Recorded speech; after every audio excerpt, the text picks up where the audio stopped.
okay, let me go out and see what's on the other part of the world. Went to UK, did masters, and said, before I go back, let me learn why is it that so difficult. In back in India, it's still considered that we have all the right values, but why is it still India and China the biggest emitters?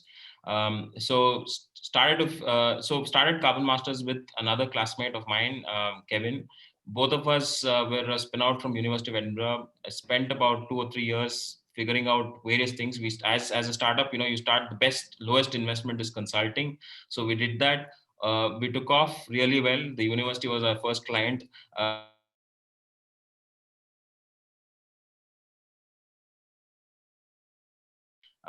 working on their carbon journey. Then I said, look, I'm done here. I want to go back to India and then replicate the same thing. And then for the next 1.5 years, 2012, I'm talking about. So it was really difficult here. People are not ready to pay. They're not ready to do any consulting work. The big fours were doing okay, especially in this area of climate change. And said, then we said, if people are not going to pay us for consulting, so how do we still, but the mission still remains the same, that we want to reduce carbon emissions.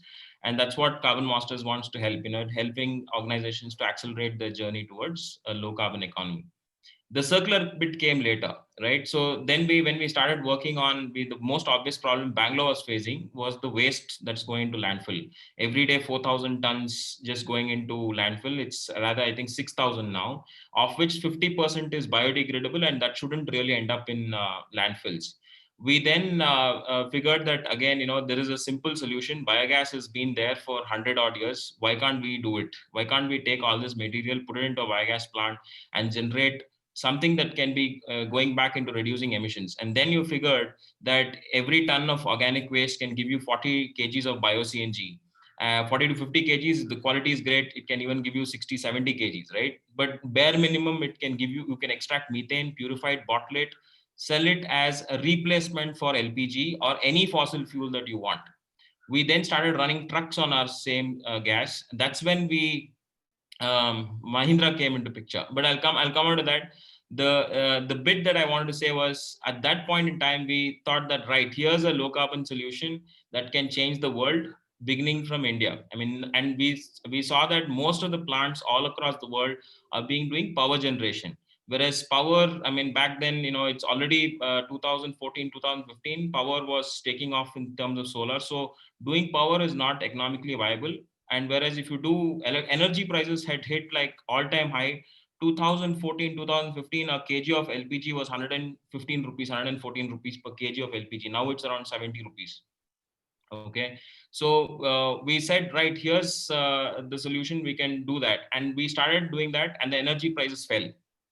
And of course, I'll come on to the capex part. We're still in the pilot plant, and the whole thing was, LPG's oil prices are going to be cheaper than water and all that news. So we then said, how can you still make it viable? You have a byproduct, which is organic fertilizer, and we started working on that. And the organic fertilizer was, to our surprise, that you don't need chemical fertilizers. And India has been using excessive amount of chemical fertilizers, and the soil health is completely deteriorated. So, a good soil should have at least about 5% organic matter. Here, we're talking about less than 1.5%. So there's another byproduct. It's from the same facility. So we combined both. We branded it as Carbon Lights. And but the biggest challenge was, how do you raise capex? That's when Mahindra came in, because we had ran Mahindra's trucks on the same fuel. And we started pitching to several investors. Each plant costs about $2 million. And Mahindra did a pilot with us. And that really took off. And we solved the capex problem. So we came up with an asset light model. Now, what we're doing currently, we are working with across 2 states, 4 plants, all commercially viable. We are now actually looking to put about 80 to 100 plants in the next 5 years. And while all this was happening, 2010, there was no concept of bottling of bio-CNG. And now in 2000, last couple of years ago, government recognized, they've started a program called Satat, where 5,000 plants are going to be built up. So, there are a lot more startups who can come into this place. It is capital intensive. So we have created an Agri entrepreneur program where We can have agri entrepreneurs entering into the business, or entrepreneurs wanting to get a flavor of the business right at the very lowest capital investment of 2.5 lakhs per entrepreneur. And then they can manage in the rural area how to convert farmers. We help them, and they can actually, it can be both a mainstream income as a passive income. So we've tried to streamline the whole feedstock to the way how the industry should work. The solution is much more economically viable than existing fuel or chemical fertilizers. So that's been the journey. More than happy to take any specific questions. Wonderful, Som. As I said, I know what it is to start as a consulting and take a business to this level. Partially, I have a story on that, but that's a different day. But thank you so much. I mean, now that you enlightened all the other panelists also on what a startup like yours can do, and you've also told the parallels on how many other startups can also serve these organizations. So I have a very general question to all. Before that, let me check if there is any audience question. Shri, do we have any audience question? Or let me actually ask this question, since this event is IoT Matrix and we have some of the smartest minds in IoT also here, AI here. Would like to hear how would you be, how would, I mean, let's keep this answer a little short in the interest of time. How have you been using IoT and data science, artificial intelligence in your organization to achieve your sustainability goals? Let me start with Ashwin. Ashwin, would like to hear your thoughts. So I think a part of my answer previously sort of covered a lot of this, but I would say the biggest way in which we are driving IoT in general, and I would say AI or blockchain in specific, is that it's actually helping us cover up our traceability and transparency gaps that we are seeing in our larger value chain. So right from agriculture to water to packaging to renewable electricity also, there is a solution which exists for all of this, which we are implementing now, few in pilot stages, few in pretty much advanced stages. If I have to take one example, I'll quickly highlight the Zoom Agri example that I just took, which is literally a portable device, a very small device, which is building up an AI database, not just in India based on the barley varieties, but globally. So as we talk, the AI in that system improves minute on minute. And what we will have probably 1 or 2 years down the line is an application, and then you won't even require a printer. It will just be a software in which you can install it on your phone. You can just scan the barley variety and you can get the level of purity of barley varieties in that lot that you are scanning. So that is the extent of digitization which is possible and which we are now seeing happening. So yeah, I will leave it at that example and say let's just ponder and think about what is possible. Thanks, Ashwin. Dr. Sunita, I would like to hear your thoughts. So, since we are a developer, there is a lot that is happening around IoT and buildings. I want to touch upon that. But before that, it is on ESG and AI. And how, from an investor perspective, these platforms are being used to understand what are the challenges across sectors. So it's not just our sector, real estate, but there are platforms that can help you extract and understand what are the trends, what are the different companies working on, what are they talking about, what are the issues, and so on. So all of this is being mined. So this data mining happens, and you come to know that, and you can derive intelligence from that. So sectoral issues that are plaguing, say, the real estate sector or mining sector or steel sector, a cement sector, you can understand, okay, what are the areas that other people are working on, they're talking about, they're, so this kind of ESG platforms based on AI and natural language processing exists, and we have used it to help us identify what are our material issues on which we should focus, and help us to attack all these issues from an environmental and a social perspective, so that we can, do targeted action and develop our roadmap. So that's one key intervention using a technology platform. It's a UK-based platform which helps us understand, which has helped us to understand this aspect with a little bit more clarity, rather than us doing the, trying and to Google search and trying to find, okay, what's trending and so on. So that's one aspect. The other is around the buildings, and we have 100% green portfolio, and this ambition to realize that how we can get better. It's primarily around how we can monitor the resources, water, energy aspects, and these are all IoT-based systems that can help us understand, measure, manage, monitor. So we are looking at that from a water perspective, similarly from a energy perspective, so that even during the occupancy phase, we are able to monitor the energy and the water performance, and that should be beneficial for our customers. So this is the area of work that we are deeply interested in from a device, embedding the device from a, and these platforms can actually give you a year-on-year continual savings. So it could be a flat 17% of your energy bills, or a flat 18% of your water bills. So I'm just giving some numbers because these are actually, because you can actionize it, you can see it on your app, and the customers are able to engage with even the asset performance inside. So if my geyser is consuming a lot of energy, am I able to measure and monitor it?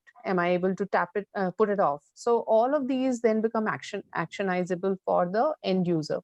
And these are some of these technology platforms that we are deeply interested in, which can enable customers to reduce their energy and resource consumption footprint deeply. So these are the two major areas of work. Thanks, Dr. Sangeeta. This was very amazing for amazing opportunities for many startups listening here. Let me quickly ask Abhishek as well. In the interest of time, if you can share some example, quick example, or your interest on how you're using IoT and data science in your organization. Yeah, so we are doing a bit of both. What Ashwin and Dr. Sunita said. So we are using it for traceability, because there are different fibers which are more sustainable, and people and our customers want to be able to ensure that they are indeed being used in the products. So cotton traceability is being widely using the traceability tools, blockchain-based tools, and even recycled materials like recycled polyester people are providing these tools now, which we are implementing. Second is in terms of connecting our production machines. So we are using a lot of these tools now to understand and the profile, the consumption profile of different machines, how it gets impacted, and how we can reduce various resource consumption from the machine. We are also using automatic inspection. So after the post-production of fabrics, we've implemented solutions for automated inspection, and then learning from it to avoid any defects in the first place. So briefly, some of these applications are being used, and we are seeing a lot of other applications which are being offered, which we will implement gradually. Thank you, Abhishek. I think definitely people would reach out to you to offer a solution from this forum. Atif sir, you actually mentioned how you're using data science IoT in your previous message. So I would just want to get a quick, any example that you want to share to the audience, which has proved very effective. Yeah, I would say we are still taking baby steps. We are kind of building the foundation now, collecting all the data. And currently, because we are looking at a really large scale, so our methods are evolving continuously. Right now, the data is coming from buildings that have been certified or in the process of certification, which have been audited. But gradually, we think we would be able to switch over to IoT and gather data for monitoring those buildings. So monitoring not just the consumption, but also the leakages, because as you might know, there's a whole lot of leakage that happens on water supply, on electricity as well.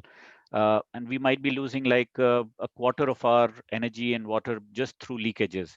If we can overcome those leakages through proper monitoring using IoT, that would be a huge win. Then secondly, it's for optimization of buildings, so proper controls. One example is if the weather outside is good, maybe the windows can open by themselves and allow the natural wind to come in and shut off the air conditioning at the same time.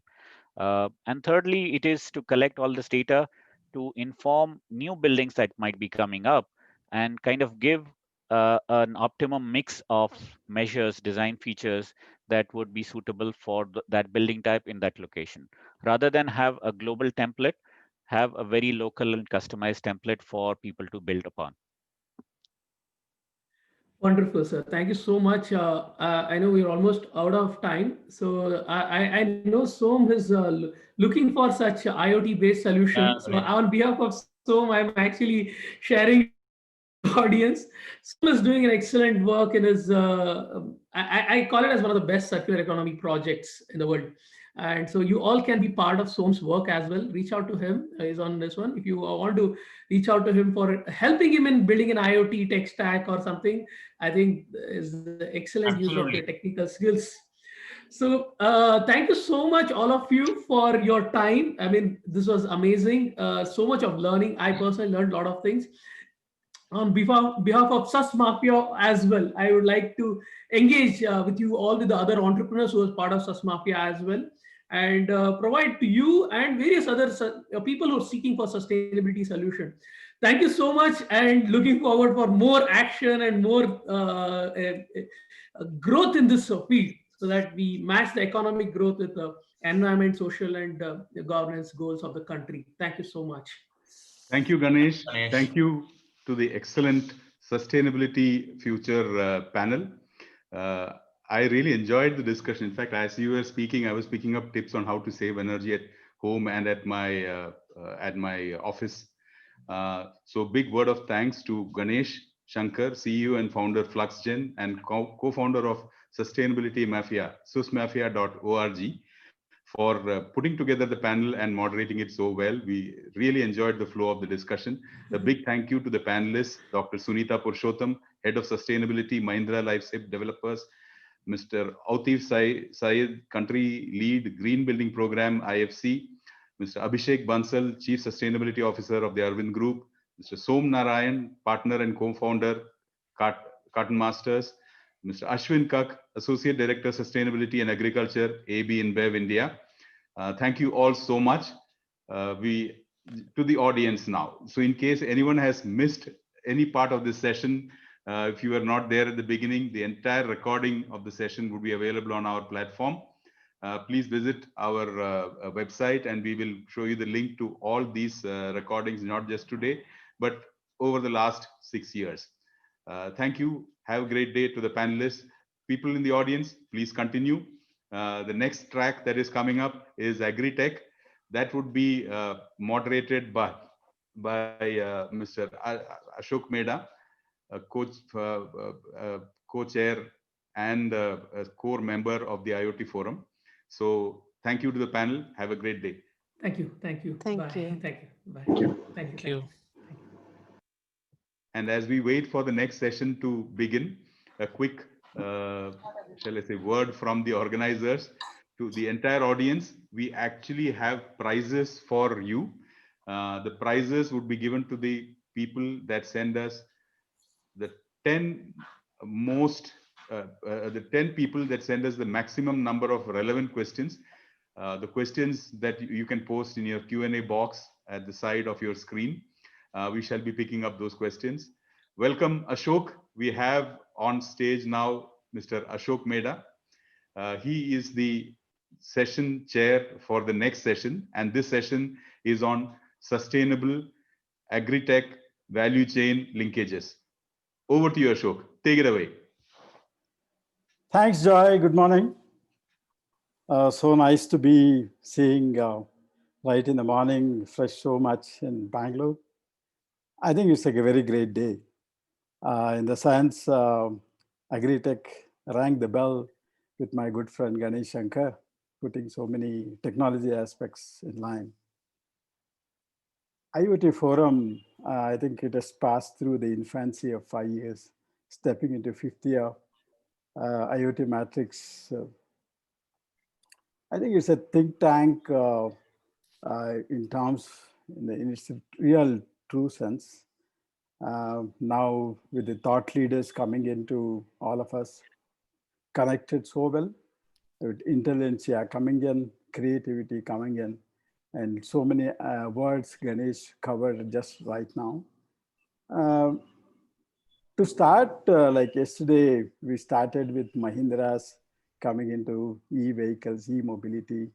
And today we start Mahindra in a greening. And now we also have Mahindra here in AgriTech. So I think this is a matter of convergence happening in terms of the value chains. It's something like from cars, we went to data, and then now we're coming to the kind of agri domain vertical itself, and convergence of multiple technology solutions is happening here. I think to use yesterday's word, is it a booster shot of technology we see right in agri domain? It's a matter of disruptive minds, putting the changing mindset even at the grassroots, and then even the kind of building digital economy even at the production side of the grassroots. Today's theme is more on the value chain. What we see in the ground is more of the broken value chains. The producer doesn't know who is doing the processing, who does the value add to the commodities, and who does take it ahead to the kind of supply chain, reach the consumers to give the kind of food nutrition wise the customer delight. And our effort here is to build up the agri value chains. And how do you establish the linkages? And we have a distinguished panelist today. Starting the entire session is Dr. Ayyappan. I think he'll be giving us a kind of initial keynote remarks, setting the theme for us. Dr. Ayyappan is not at all new to us, and he was with IoT Forum 3 years back when he was Director General of Indian Council of Agriculture Research. That's the premier body established by Government of India and run across the country. It manages the universities, it manages the Krishi Vijnana Kendra, touching the kind of grassroots at farming community side. And then it also connects the technology experts, both on the domain side and IT aspects coming in. Welcome, Dr. Ayyappan. Now that you are in Bangalore, you are more accessible to us. And he heads the Karnataka Science and Technology Academy for us. And you will all be surprised to know that he also is the Chancellor appointed by the President of India for the Northeastern States Agriculture Campuses. So he connects across the world, a diversity, a very heterogeneous agroclimatic zones, and brings down his experience and great words to come in. Dr. Ayyappan, we have seen 3 years back, the entire world is dynamic. Like the technology changes, climate brings the changes, and we will see the new aspects, what you have to bring to the table here. Soon after the keynote address, we will have the panelists. The moderation happens from Hemendra Mathur. I will introduce Hemendra Mathur in a while now. After he's there on the screen right away. After the keynote address, Hemendra Mathur I will introduce, and he will take us on to a kind of very distinguished experts supporting the value chain, agri value chains across board. Over to you, Dr. Ayyappan. Thank you very much, Mr. Ashok. I hope I'm audible. Thank you very much for the kind words. Grateful for this opportunity. Distinguished panelists, Mr. Ashok, who is the key person in all this, and the esteemed audience. Great privilege to be interacting with you on this platform. And I, not taking more time, I would like to bring a few slides before you, so I can be more uh, uh, more explicit in what I would like to mention. Are the slides visible? Hello? Yes, it's visible. Yes. Okay, okay. Esteemed colleagues, in the agri-value chain concept, over the years, as we have been looking at things happening, food sector is going to be the future for new initiatives, innovations, startups, whatever you call. So in that mode, we always need to have a reference point, and you are aware the sustainable development goals SDGs 2030, 7 of them at least dealing with food and agriculture are our key points, key reference points in whatever we do in the efforts towards meeting these goals. And as I said, food sector is the future. The canvas is so huge for all of us to be working on. And with a population about nearing 8 billion today, 7.9 billion on the planet Earth, and then the food production to be around 3 billion tons. And this is what it is. And the trade has become imminent, and then it's going on in that brisk manner, and a huge opportunity for any of the stakeholders to be getting in along with the farmers. And you are seeing the requirement, food requirement, as we would reach 9 billion in another 30 years. The requirement is at least 50% more than what we are producing now, in spite of all the climate change, other biotic stresses that are operating. And the food loss is also very staggering. About 1.3 billion tons of the 3 billion tons, that's very, very huge. And that's what offers many activities in the food area. And when it comes to Asia, let's be sure we are producing more than 60% or nearly 60% of the population. And then food production is also about 50%. So for all of us, we have huge opportunities. Not going to details, friends, we are aware India, just about 4% of the global water, 2.5% of the global area, but 17-18% of the human population, 15% of livestock. Now, this is what is important, that we have again an opportunity here. And since we are speaking from Bangalore, the hub of all the startups, Karnataka also offers a range of opportunities. But what we also need to keep in mind is, like in Asian agriculture, Indian agriculture also is also dominated by smallholder farmers, less than 2 hectares area, and an integrated farming. It's always with the livestock and several other activities. So we need to design our approach and activities accordingly to address these specifics of the Indian subcontinent. Now here, the gross value is more than $400 billion. While when you compare to US, it's $300 billion when it comes to food. And we were talking of field crops, food grains, and all the time cereals, pulses, oil seeds, where of course 70% of the farmers are working, but that's only $100 billion. Horticulture, fruits and vegetables have taken over so much. Equally, the livestock and fisheries. Now together, these two are more than $200 billion. Now, India, 8% of the global farm produce and export also. We are a huge domestic market. So please appreciate the magnitude of the domestic market, and this is what is the opportunity. It need not be always export oriented. Now, while the media always talks of the food grain production to be around 294 million tons every year in this country, let me tell you, when we add up milk, 170 million tons, and horticulture produce more than 300 million tons, fruits and vegetables. Similarly, meat, fish, egg, all of them, if you put together, it's nearly 800 million tons of food that we are dealing with. It's not just the 290 million tons of food grains.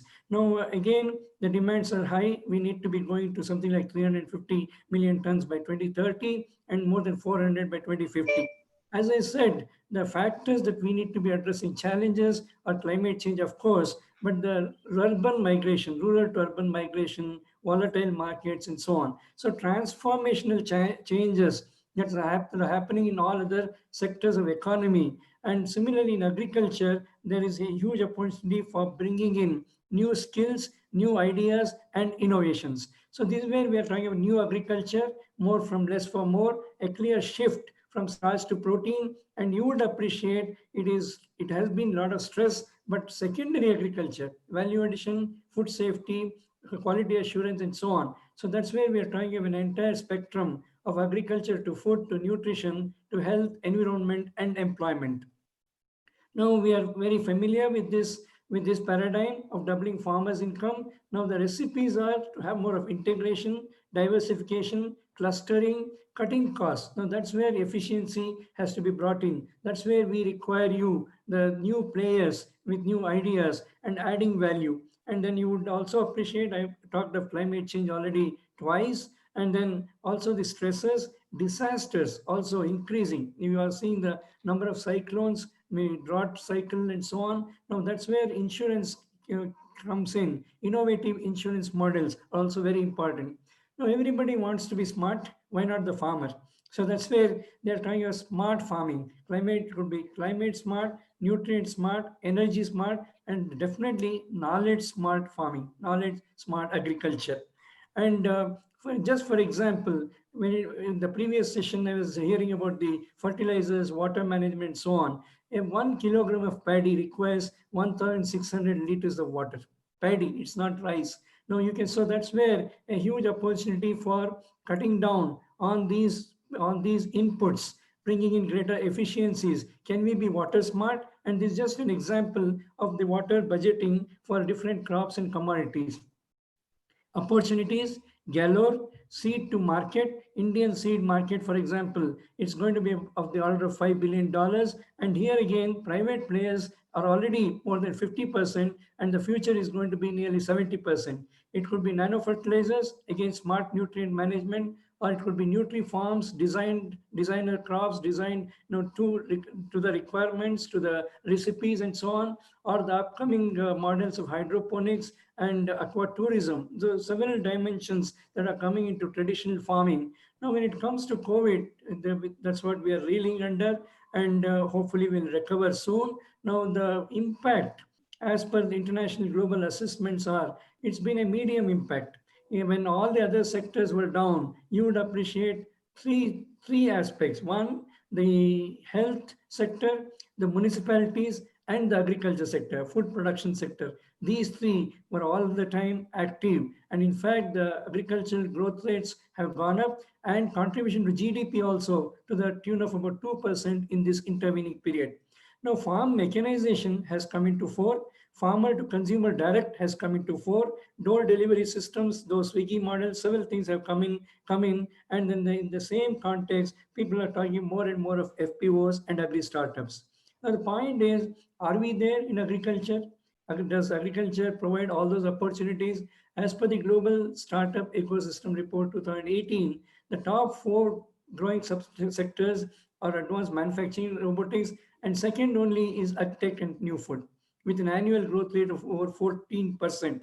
And this is where we are offering diverse agri canvas, and as I said, it's multiple food production systems, and then a lot of beyond farm activities. That is what is secondary agriculture. It's not just the plowing and the sowing and the harvesting on the field, much beyond. Now, when it comes to, I mentioned about the harvest and post-harvest losses. In India too, the estimates are something like $13 billion. If I can tell in terms of rupees, it's about nearly a lakh crore rupees of food lost in different farms. And this, unless we conserve it, in fact, the Food and Agriculture Organization says, save and grow. You need not grow more just by saving. This is just an example of what are the loss rates in different commodities. And here, primary to secondary agriculture, a clear shift from primary to agriculture is the way forward. I would again not go into details. You are familiar with many of these. Many subsystems for operations are inputs, production, processing, marketing, and the support subsystems. In each of these, there are several opportunities and the new technologies that are coming up. Again, you are familiar. We need these very badly. We have been talking of IoT, the main platform is IoT. So grateful to all the colleagues who have come in and the audience. You would bring in new ideas. Now, right now, It's mainly with regard to water management, and it could be a little of temperature management in protected cultivation. But I must tell you, a huge opportunity, a mention was made in the previous session. For example, barley quality, digitized. Each one of these opportunities with regard to deep learning, AI, blockchain, and so on, including the agrivoltaics. Now, people have been talking about, when you talk to the farmers in the ground, they are excited about the robots. For example, plucking coconut today, it's 700 rupees daily labor cost when it comes to just harvesting paddy or coconut. Now, this is where people are looking for mechanization. Farmers are hungry for new technologies. Can we bring in those relevant customized technologies? The country has more than 127 agroecological zones. So the approach has to be customized. It cannot be one size fit all. So kindly think about it, opportunities ranging from food grains to plantation crops. Just for examples of youngsters who are taken to innovations. Now the one picture is from Assam. The way a colleague, Ms. Vishwanath, has diversified just from paddy to several other things that you would see in the farm, or in Bangalore, hydroponics and terrace farming, or terrace farming in Cochin, and similar I can go on, or the recirculated agriculture system, high productions, or in Maharashtra. So I can go on. These are hundreds of case studies that we have been able to capture and document, or simple things like coconut, with a screw cap. It was very interesting. Or bamboo water bottles replacing plastics. Now, this way, when we discuss, this is where is an opportunity for a need for agri-business incubators and an opportunity for the agri startups. Right now, we see about 600 agri startups going on in the country in different forms, but the future is, we think it could be 5,000 in the next 3 to 4 years.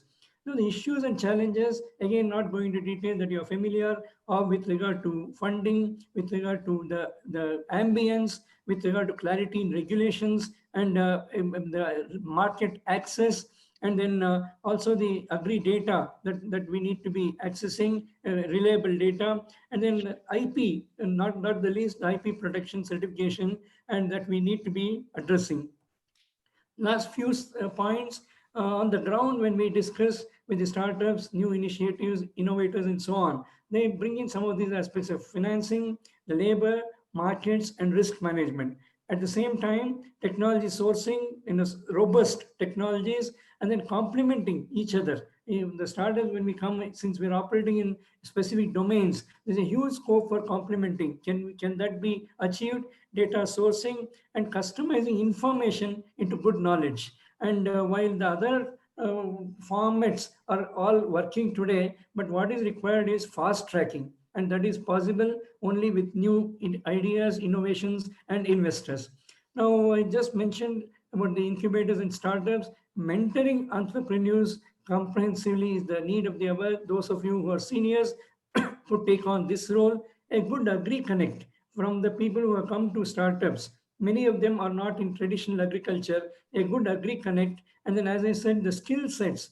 It's a lot of skills that are required in farming, as against the public perception that agriculture is very easy, farming is just routine. No, it's not. To become a good farmer, to earn profits, to become remunerative, to become sustainable, it's a lot of skill sets that are required. And also, how do we address the risks involved in farming? Now, friends, colleagues, audience, what we require at this stage is innovative financing. It's very much required. Accelerators, angel investors, digitized fintech. I'm sure the esteemed panelists will be speaking about all these aspects. The venture capitals, bridge funding. There are several formats that are going on that need to be properly institutionalized. So the strategy is strong partnerships between R&D institutions and the ag enterprise, the early stage funding, because we have a lot of ideas that our colleagues are bringing in. Then incubation infrastructure, again, PPP has a big scope. Then the state support in terms of incentives and concessions. Recently also policies are being discussed in this aspect. At the university level, catching people young, catching students, making them entrepreneurs, agripreneurs. This is what is interesting. The way forward is innovation platforms, a good convergence of technology, skills, and financing. Secondary, agriculture at the cost of repetition, because that's what is the future of agriculture. Then market access opportunities. You would appreciate only last month the Ministry of Food Processing in India brought up the one district, one product scheme. So huge possibilities there to tap funds from the ministry. Then finally, it's a lot of foresight, innovation, and partnerships. That's what we would like to emphasize on for ease of farming. With these words, I would like to thank you for your kind attention. Thank you very much.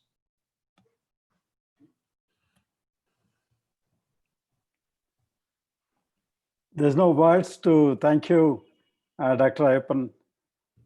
To put in a few words, I think you have sold Agri to the techies. Thank you very You much. have told the kind of needs there, and the TIE and IoT Forum tries to blend this technology into the domains, and this vertical Agri, you have really sold it.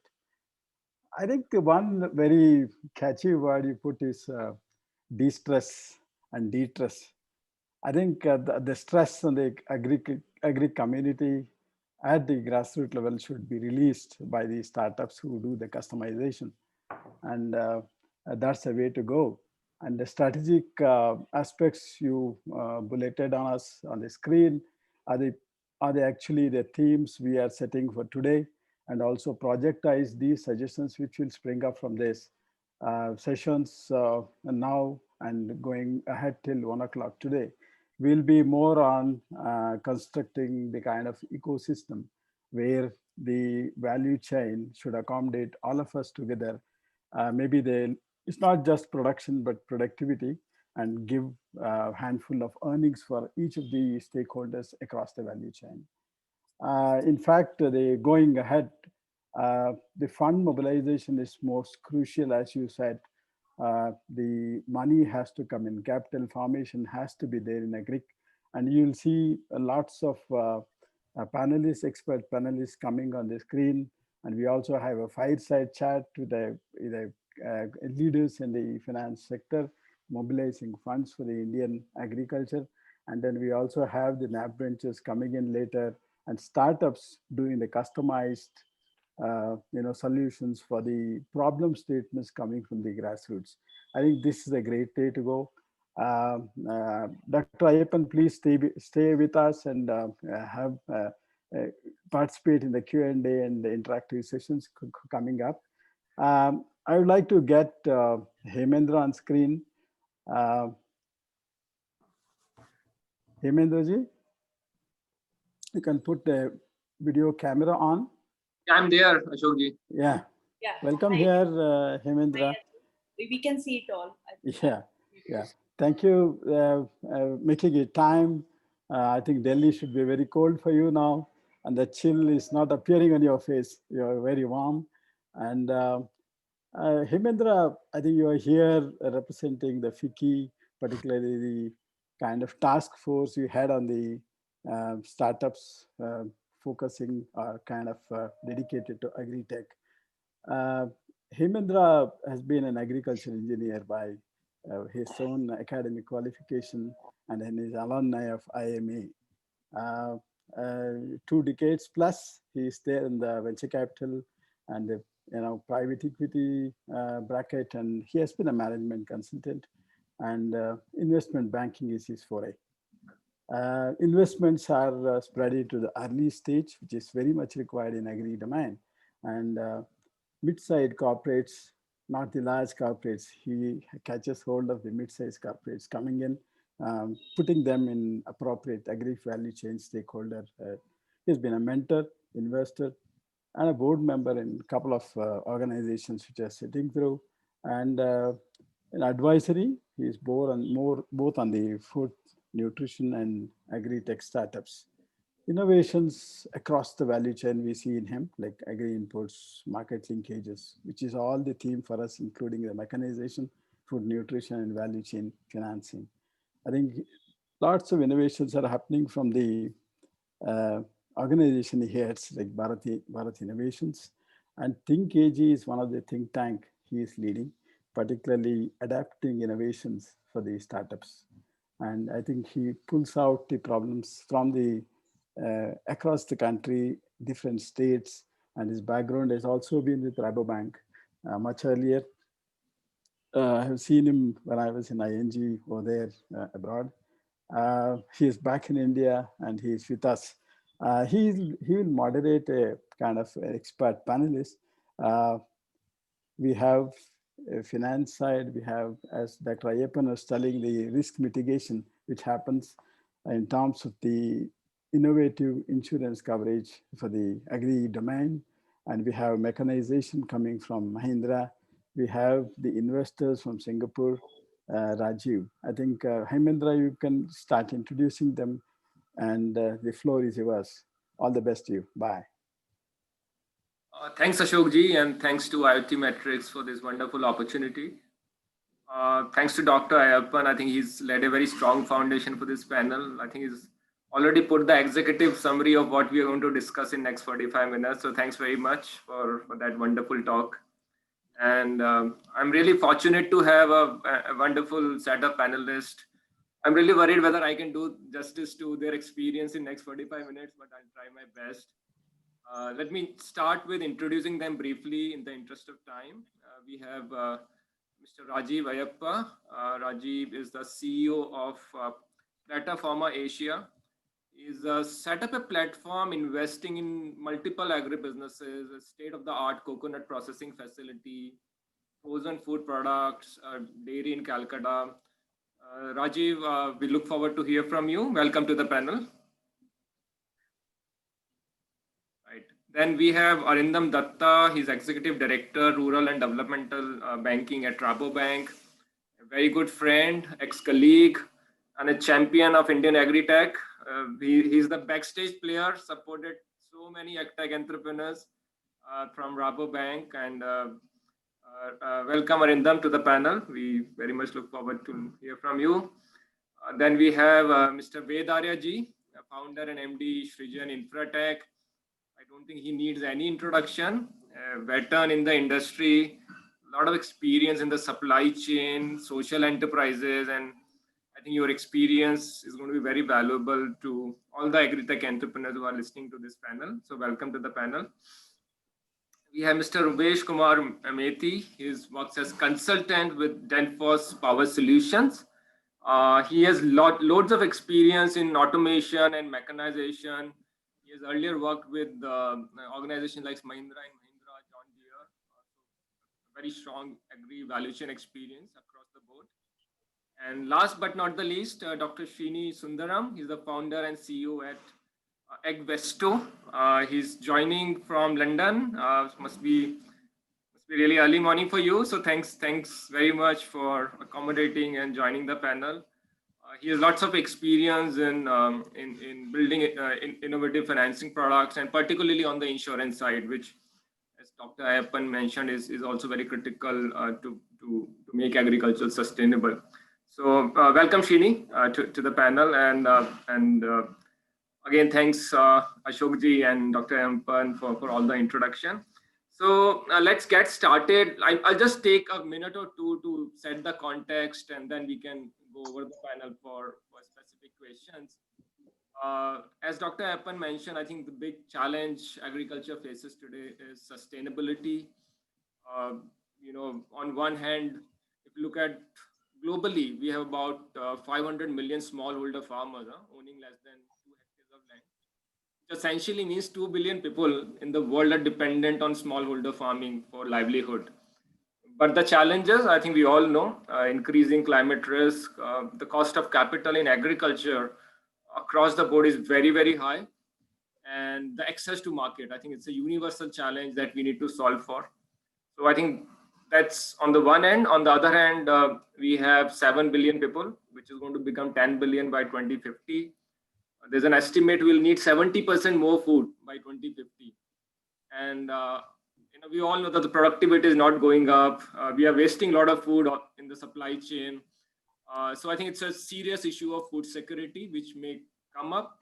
And we are talking nutritional security, right? So in fact, we have to move forward from food security to nutritional security. And I think the way I see, and I'm sure most of the panelists would agree, is one of the way forward is build technology, build innovation, integrate that into the supply chain, and make it more productive, efficient, demand-driven.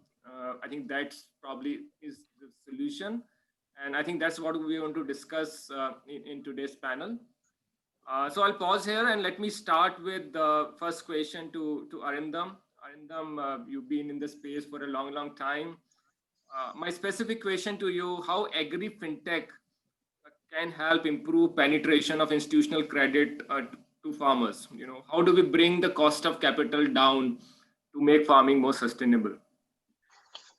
Thanks, Hemendra. Thanks, Ashok. Thanks, Dr. Ayappan. Your presentation was comprehensive and wonderful, and it really set the context. So, Hemendra, jumping straight to the point, if you look at the history of farmer financing, it's not only an India story, but it's a global story for all fragmented, upstream agri countries where we have dominance of smallholder farmers. It's the information asymmetry, something that Dr. Ayappan touched on.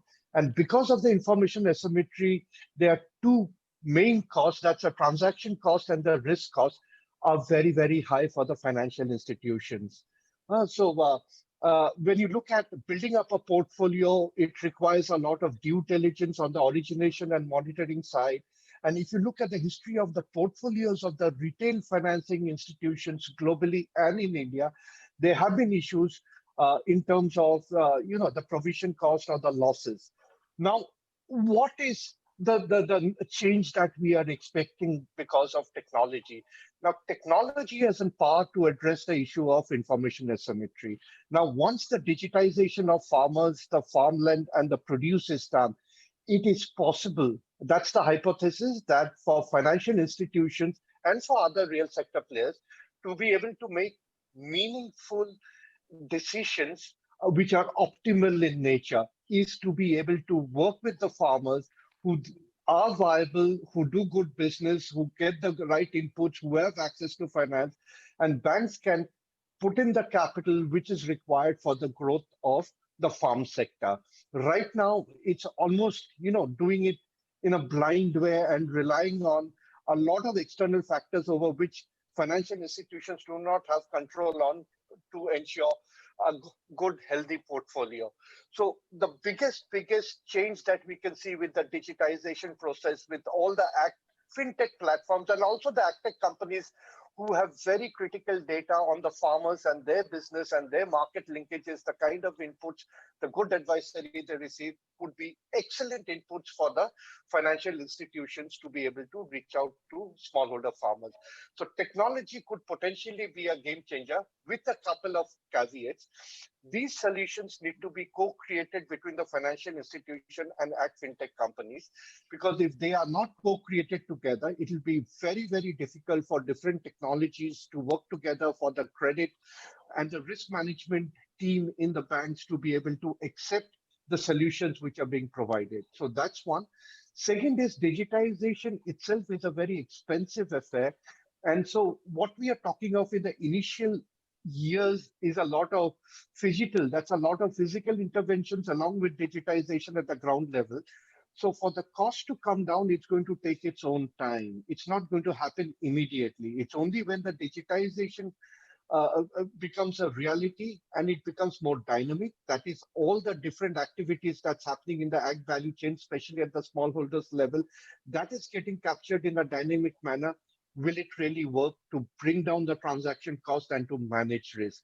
So that's what we are looking for. And the good part is in India, a lot of such initiatives are coming up. Some of them have already started unlocking capital from mainstream financial institution. It's still early days, but in the interest of ensuring access to finance, it is for all the stakeholders, whether it's the government, development sector, financial institutions, all the players here in the panel, to be able to work together to make this become a reality. I'll stop here, Hemendra, for the time being.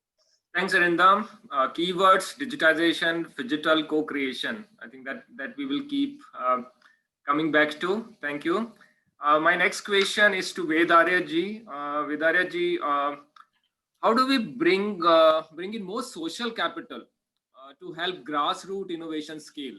I think we see so many grassroots innovations but it takes a lot of effort and time to scale them. How do we bring more of a social capital, which is also critical to bring this innovation accessible to large set of farmers? Thank you, Hemant, for that pointed question. I must first again thank Dr. Ayyappan to lay the foundation, lay the whole framework, and also even show the way forward. Many of those suggestions are being already implemented as you showed. And thank you, Ashok, for putting it all together. Social capital often is understood as SHGs, one of the Grameen Bank model Nobel Prize winning innovation was bringing women together, which also financial institutions are using. SHG bank linkage is already there. And why I mention SHGs as a primary way of bringing people together, social capital, the Ministry of Rural Development has brought more than 73 million rural poor women into groups. Means 66 million groups are already 66.6 million groups are there across 15 to 20 states. So this is a major way I think we need social capital to come in. Second, other way of social capital, which Dr. Ayyappan mentioned, was farmer producer organizations. NABARD alone and SFAC of Ministry of Agriculture has promoted 2,600 farmer producer organizations. This is a modern avatar of the cooperatives in the Amul testing. Government also now is planning to promote 10,000 more such FPOs. Now, why do we need the social capital? Any agriculture technology or any agri-tech entrepreneur would need to source the raw material. If we talk about agri-tech, from the villages. So these rural poor women, and we know 65% of holdings, as Dr. Ayyappan pointed out and Arindam pointed out, are fragmented land holdings. So obviously you need aggregation, you need to reach economies of scale, you need to bring people together and they are produced together. That's why the social capital, which is already available in the form of SHGs and FPOs, will be critical. And that's why also co-creation, you cannot do it alone. If they remain in one silo and agri-tech entrepreneurs remain in another silo, I'll come to that point later. So it's important to work with already pre-existing, already promoted SHGs and FPOs. Second point, for innovations to scale, we have to demystify and scale down technology. Otherwise, technologies, often I have found technology entrepreneurs, many of the entrepreneurs which are promoted by, I won't name, are incubators, are so tech focused that they remain in urban areas and they don't have any sort of boots on the ground, so to say. So we need to demystify and scale down such technology in such a way that now that we have electrification in most of the villages, they can be used in the village itself.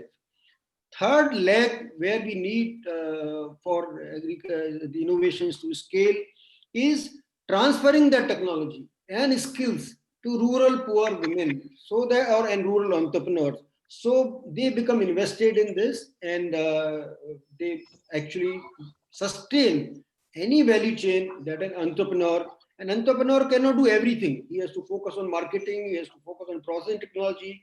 The other three things, let me illustrate by an example of a program that I run. As Srijan, of course, I set up these federations and FPOs, and we reach 1 lakh families. As a promoter of Buddha Fellowship Program, which is an entrepreneur development program, we bring IIT IIM graduates. One of the entrepreneurs actually has built a value chain for custard apple. And the custard apple is not the type in Nashik where you cultivate, but across the central Indian tribal belt, custard apple grows in the forest. You know what they get? The women are selling it to traders at 2 rupees a kilogram, 3 rupees a kilogram. What do we get it in Bangalore for? I'm sure Delhi, 200 rupees a kilogram. Look at the the value chain differential is huge. But why is that so? Because of the perishability. And no housewife, not my wife, not your wife, will like to get or buy custard apple because of messy fruit. So when it's so perishable, it turns brown, Dr. Ayyappan knows. So browning itself will reduce the value. Trader also is in a fix because it's perishable. He's also taking risks. So he's giving 2 rupees only in the tribal areas. How do you use technology? Individual quick freezing, simple technology IQF. You bring down the temperature to minus 30 degrees.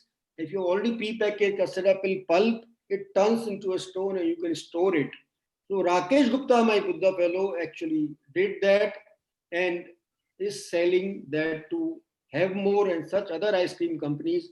And he's able to give 8 to 10 or 12 rupees a kg to the same tribal women in Udaipur or in Chinwada. And that is one example of also scaling down technologies to the village level where the electricity is available, IQF can be done and storage can be done, although large amount of storage is doing in a city like Udaipur. And then transferring technology, now he is transferring this to the FPOs in both the places. The women are becoming entrepreneurs and they are undertaking processing of custard apple on their own and storing and marketing. So I am illustrating this is scaling of the grassroots innovation is possible if we rely and trust the capacity of our women who might be tribal, who might be illiterate, but they are very quick to learn. As our farmer is innovative, they're quick to learn and they can set up their own enterprises and they can also set up their processing centers in the villages. So we have to bring down the technology to that level that it can be processing. And Dr. Ayyappan talked about 1.3 billion tons of wastage worth 1 lakh crore. Perishable fruits and vegetables, we have a wastage of 10 to 15% in the country, this country itself. So we need those processing technologies that will reduce this wastage and enhance the income of the small and marginal farmers. Thank you. Thank you, Veda. Reggie, very important point you mentioned, and it's a great example that you gave. I think we need to take value addition closer and closer to the farm. I think that's the only way we can increase farmer share in consumer price. We can achieve the goal of doubling farmer income. I think this is a great example. And could you emphasize the role of SHGs, FPOs, women farmers? I think they are so central to the theme, and I think no agri-tech innovation can scale unless we get them inclusive to build access to the farmers. So that's great thought to have. My next question is to Rajiv. Rajiv, how do you see agri-tech innovation improving the unit economics in the supply chain? And I'm also intrigued by your platform approach to build multiple agribusinesses. I think that will also be interesting to hear from you. Yes, first of all, thank you for giving me this opportunity to speak here. Fantastic forum and good work by Ashok. Very nice moderating by Hemendra. Dr. Ayyappan has set the stage. It's wonderful. And the previous speakers, Arindam and Veda Aryaji have actually spoken very well. And I'm sure the speakers coming forward are good. When I speak and I answer your question, I'll just relate them to some of the things we actually do on the ground, just so that what I talk about actually matches what we do. So to answer your question about how unit economics benefit, we have a value chain approach. We have a platform approach. What we are focused on is looking at the entire value chain from beginning to end and seeing if you can, and that's how AgriTech actually brings a lot of benefits to us. By understanding, there are a lot of platforms, by the way, that are developing very well in our country. By understanding the bigger picture, they're able to predict what's going to happen next, price prediction, demand and supply gap prediction, and that's how we can get best of unit economics. In this, I also want to compare the way traditional businesses have been conducted, where there is a pure a buy and a sell depending on demand and supply, versus a value creation approach, which looks at the entire supply chain and therefore the best prices are always got between. I mean, Veda Aryaji just pointed out an example of 2 rupees from a tribal lady versus 200 rupees in the supermarket for us. That kind of price imparity can actually be captured by having a bigger picture approach. What we do is invest in companies that go right from, we are very fortunate to have an entrepreneur straight out of university a robotics company. Their product is almost ready, going in for trials at the University of Agricultural Sciences in Bangalore. We also have very advanced process facilities. For example, the coconut processing plant that we have recently acquired in Vizag. And that's the best way to get unit economics to the table. Hemendra? Yeah, okay, no, that's great. That's great. I think it's lots of word of thoughts, lots of words of wisdom in this what you said. And I think agri-tech innovations in general have a huge role in improving farm economics, particularly in terms of increasing farmer income, optimization of agri inputs, and of course de-risking farming. I think that is equally important. And that's where I want to go to Srini, who has a lot of experience in this area. Srini, we all know that farming is subjected to multiple risks, be it climate risk, be it risk because of volatility of prices, risk because of lack of market access, long value chains and stuff like that. And if you look at smallholder farming, it is that the level of risk is at a very different level. So I think one challenge that we have faced in India, and I'm sure it's true for rest of the world also, is to build good insurance products for farmers. I think how do we penetrate, how do we deepen the ecosystem for insurance products in farming? I think if you can throw some light on that. Yeah, thanks, Hemendra. Very good morning to everyone in India, and it's a pleasure to be here. So perhaps I can just walk you through a little bit about what's the role of public sector and private sector when it comes to addressing the challenges as far as risk is concerned within ag, which is a good place to start. In any given economy, whether it's a developing economy or a much developed country like US, for example, the role of public and private sector when it comes to looking at any risk management within a sector of GDP is a function of a very proactive policy making in addressing the risk, which is where it all starts with. And then the private players bring the right capital and the protection instruments to transfer the risk.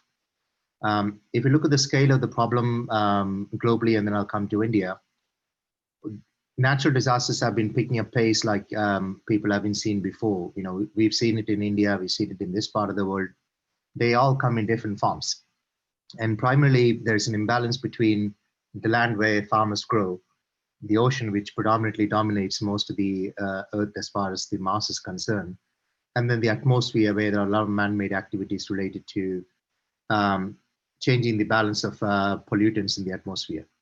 If you basically couple all of these as a system, naturally, there is an imbalance which is sitting out there. And it wasn't prominent in the last 50 years, but in the last 20 years, it certainly picked up pace. What does it mean from a GDP point of view is there's about 230 billion, which is in a single year alone, people lost in natural disasters. That's both urban and the rural area combined. If you look at the role of insurance, there's only 71 billion which got insured globally. This remaining 160 billion is someone basically is out there facing it in their balance sheet. And if you look at who's that someone, predominantly it comes to mostly public sector in low-income countries, including in India. We have a program which is run by the government, Pradhan Mantri scheme.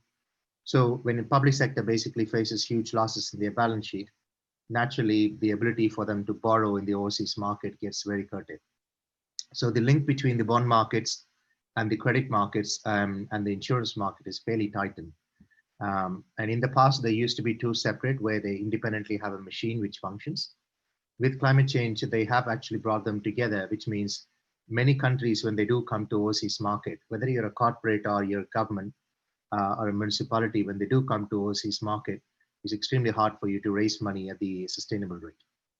On the other side, you have investors basically who want to transfer this risk, because whether you take farming as an asset class, or you take forestry, or you take real assets, which we build, investors don't want to sit on this like long-term exposure from a risk management point of view. So when you link basically the institutional kind of issues, and then back to the farming, where I think 1 acre farmer is trying to transfer some of this risk, it's very hard to decouple them, because they eventually follow all the way down to how a 1 acre farmer could borrow from an institution, which could be an NBFC or or a bank per se. And what we felt probably would be a good idea is to say, if you think about the risk transfer, each and every country has got its own kind of dynamics. You start with the US. Why US flourishes is because it's a perfect recipe for all the natural disasters in one country. Not too dissimilar to India from a geography point of view. You've got an extremely hot conditions in the south. As you move up to north, there's freezing conditions every winter. So you can walk across different areas of the US and you can set up programs to see, is it climate change which is really dominating a particular area, like Florida, for example, had a hurricane versus California's wildfire. And then you look at through the farming value chain where certain crops basically have a huge economic value for the country because of the export and import. There are other crops which are also important, but they are very regionally focused. If you take Mexico-US border trade, there are certain crops which are very, very important, but at the more regional level. And over the last decade, there's been a lot of insurance programs which has come in, not necessarily just to focus on the climate change, but also look through the value chain and say, particular piece of the value chain require more insurance products because of how they operate from a phenological point of view, and allow the private sectors to start to create bespoke products, which is what we have been focusing on in the US market. Fast forward moving into India, how you could potentially replicate is we started a subsidiary program operations in India this year. The focus has been for us, if you divide India into various geographies, within Karnataka, there are multiple climatic regions. Many parts of the value chain still doesn't have any insurance. So even though you borrow credit at the most affordable rate, either by NABARD funding, for example, or by a good line of credit, working without insurance basically means, you are exposed to it. And the idea is to bring these together by saying there are sustainable bonds you can create in the market. And we have been involved heavily on the UK-India corridor to bring the sustainable and resilience bond to the markets, which means at the institutional level, you solve the problem in terms of, what's the cost of capital that you are bringing to the table, which could trickle down to the farming. And then on the other side, you also bring insurance programs. So for Rabi season, we kicked off in 4 different states. Capacity coming from local insurance companies and global reinsurance companies. And predominantly the idea is to try and test different products. You speak to farmers on the ground. Many of them actually doesn't really have any price protection scheme. So that's been quite a kind of popular one. Then there's pest and disease people have been looking at. And the revenue protection, which is ultimately where the big game is it isn't just about the cost of production and then move farmers from one season to other. You really want to think about sustainability in terms of what is the upside that he potentially is losing, he or she is losing on the ground. And that means, the market has to eventually think about a multiple products. And that means private sector players, like, there are some great companies in India who's already into insurance space, from a data and technology point of view. If the private market have a very active role in terms of product creation, working with insurance companies, you can bridge the gap between how the capital flows into agriculture, and at the same time, each and every dollar of capital is basically coupled with an insurance program. If you do that, then the ROI, the farmers doubling the income really becomes possible because you eliminated the risk from the balance sheet. At the same time, the capital overall cost of capital could also come down. So I'll stop there. That's where the focus for us has been in the market. Thanks, Srini. And I'll go back to what Arindam said, co-creation. I think that's the need of the hour. How do we involve public sector, private sector, insurance company, reinsurance companies? We have seen the challenges in Pradhan Mantri Fasal Bima Yojana, I think, and there's a huge role of technology to probably get over those challenges. But yeah, I think it's a great timing to look at some innovative insurance products across the value chain, not just in crop, but let's say cattle insurance. I think that's also highly underpenetrated. So a huge opportunity. We'll definitely need your guidance and support to make this happen. So let me move to Rubesh now. Rubesh, thanks for waiting. The question to you is, how the mechanization, I think that's one of the big challenge that we see in Indian farming. Labor is either not available. If it's available, it's too expensive, right? And clearly we need mechanization. Unfortunately, mechanization in India is confused with tractorization. We have more tractor than we need. But when we look at the needs of the smallholder farmers, which can implements which can be used throughout the crop life cycle, I think those are the intervention that we need. And now we have new age technologies like robotics, IoT, sensors, which can potentially be very much useful or integrated with a lot of mechanization application that we see on the ground. So if you can throw some light on that, that'll be very useful. Thanks, Hemendra. And I think every panelist, including Dr. I think Dr. Ayappan already explained the economics of the requirement, So yeah, mechanization is tractorization, and that's true over there. And that's probably addressing only small value chain. And whatever you talked about, IoT and other things.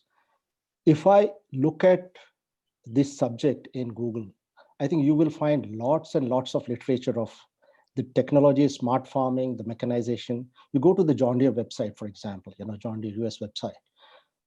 Now they have almost for whole value chain, a machinery, a tractor, a harvester, a planter, planters, seeders, sprayers, exactly trying to put the nutrient as required. So the smartness of them is already known. The IoTs, the cloud services, the AI, everything is known, and when you talk about such country and compare with India, there has to be a difference. And it was talked that there has to be some way to find the solutions over here. So if you look at those countries, the minimum sustenance is 1,000 acres land, of what we call as a farmer. And they have 10,000, 20,000 acre land. The machinery is what I'm talking about when you look at John Deere, their websites, which are so smart, they're like modern, they're talking about agricultural 5.0. It's like, so many, the tractor is about 500 horsepower. It goes from 100 to 500 horsepower. And what are the tractors we have? Maximum 60 to 70 horsepower, okay? Similarly, you look at harvester, 750 horsepower, and then they will have a battery of this. So, and you look at all the machineries, they are very smart. And yes, John Deere has been in India also, and I also worked in John Deere in the past for the last 20 years. But when we look at the technologies coming to India, it has to be different, So there is something which has to change for the whole equation. And that's what some of those things I'll speak about and some of the solutions there. To excite some of the entrepreneurs, it has to be understood. I'll give some numbers, which when I was doing my own study, I coined it over there. For a good farm of 1 acre land, we are talking about, 1 acre land, comparatively 1,000 acres we talked about, and already talked about is some small farmers, less than 2 hectare land over there. So if I talk about a farm, which is, let's say 1 acre, a good farm will take about, and Dr. Ayappan, I think probably my numbers will be in and around, found through research. It's about 60,000, all input cost is about 60,000 rupees per acre, for the whole year.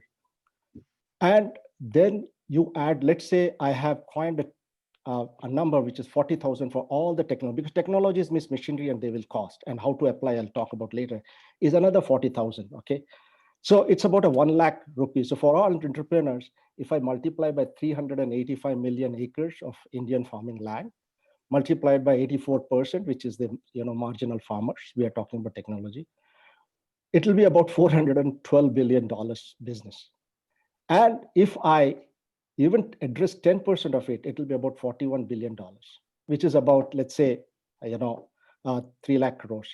Even if I address 1% of those marginal farmers, it will be about $4 billion of that, which is about 30,000 crores.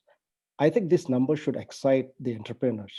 And the solutions have to be, those are matured solutions. They are known that those solutions are applicable and are required. We have tractors, but we have to integrate other things because it is the whole value chain which has to be addressed over there. So one of the key solutions, so this is the economics I told, of course, and it is possible in my study over there that the same amount of money a farmer can make if he really utilizes all the technology, because it's a proven technology. So as per se, the AI, the telematics, the IoT, all those, the intelligence, everything is all developed. Those can come, but machineries have to become different here. And that is what has been taught. So next part is the solutions have to be flexible for this purpose to happen. So what does flexible means? I will say in our case, in India, we have got luckily tractors. We make about 900,000 tractors in India, which is 800,000 sell in India itself. So the scale of volume is available. And fortunately, in case of tractors, one thing is changing, and Hemendra, you can definitely support that. the emission norms are coming. Before the emission norms, the tractors used to be, I'll say, very mechanical or electrical type of a tractor. Basic cost was there. But with electronics coming there, with tier 4 coming there, tier 6 will come by 2024, which is already a mandate there. The engine has to become electronic engine with microcontroller, CAN system. So whatever were some of the, in the past, a sort of things to look at, because that will come and then we will be able to do it, make a tractor more smart. This is already going to happen. The CAN system is going to happen, microcontroller is going to happen. So this has, of course, done one bad thing also. It has actually increased the cost of the tractor, quite a bit. And it's known thing over there. So what do I do? The OEMs are now looking at, it's already an activity, looking how to make the tractor more efficient, more productive, and more useful. And that is where they are looking at making the whole tractor as electronic tractor, and those efforts have started. There is CAN system coming. There is the implements. They want implements to become intelligent, tractor to talk to implement, which is already there in US. If you talk about from a seat of a tractor, you can just control all the events for not only tractor, your spares, your planters, everything. So tractor will remain as a motive, always there, but your implements have to become smarter over there, and then the tractor can communicate. Now the modern or the technology entrepreneurs who are looking for solution, it has to come so they can focus over this. So that is one scenario. So tractor will remain as a motive power for most of our attachments. We're continuing forward. We cannot have self-driven sprayers, we cannot have those, so we have to find further a flexible solution. Second part of flexible solution is, I think now this, you mentioned drone, for example, drone and robotics. My one of favorite is drone, not using for only sprayer. In my opinion, a drone can fly. The study shows that drone can fly 400 acres in just 1 hour and give you a statement of how the things are, how the plant health, and those kind of things. So it's a very flexible machine, which I like. And let's say I have a support from an FPO organization, which is forward-looking. We have an entrepreneur who's there, and we have a drone. You take a whole village as a model village and do your drone as a solution. You take a map in the morning and tell within 1 hour to all the farmers, please don't go to your field is good. Just an example over there. You can do your more different work, you can go out of it. Robotics, another one. We know labor is an issue. There is definitely one big thing that is there, that is your weeding requirements, and it's very labor intensive. You don't get, your plants will lose the nutrition over there. So what's required? So I think small dividers, they are very much required as a solution there. So similarly, you look at all the solutions. Now, how do you apply? Because this is a cost. You talk about machineries, about technology, that's a cost over there. So it has to be an overization. And when I talk about an overization is already being talked, there are many farm machinery, entrepreneurs there who are providing this. But farm machinery and implements, they are only, addressing a part of the total value chain of farming. So you need to address whole value chain. So Uberization of technology has to happen with a farm as a service.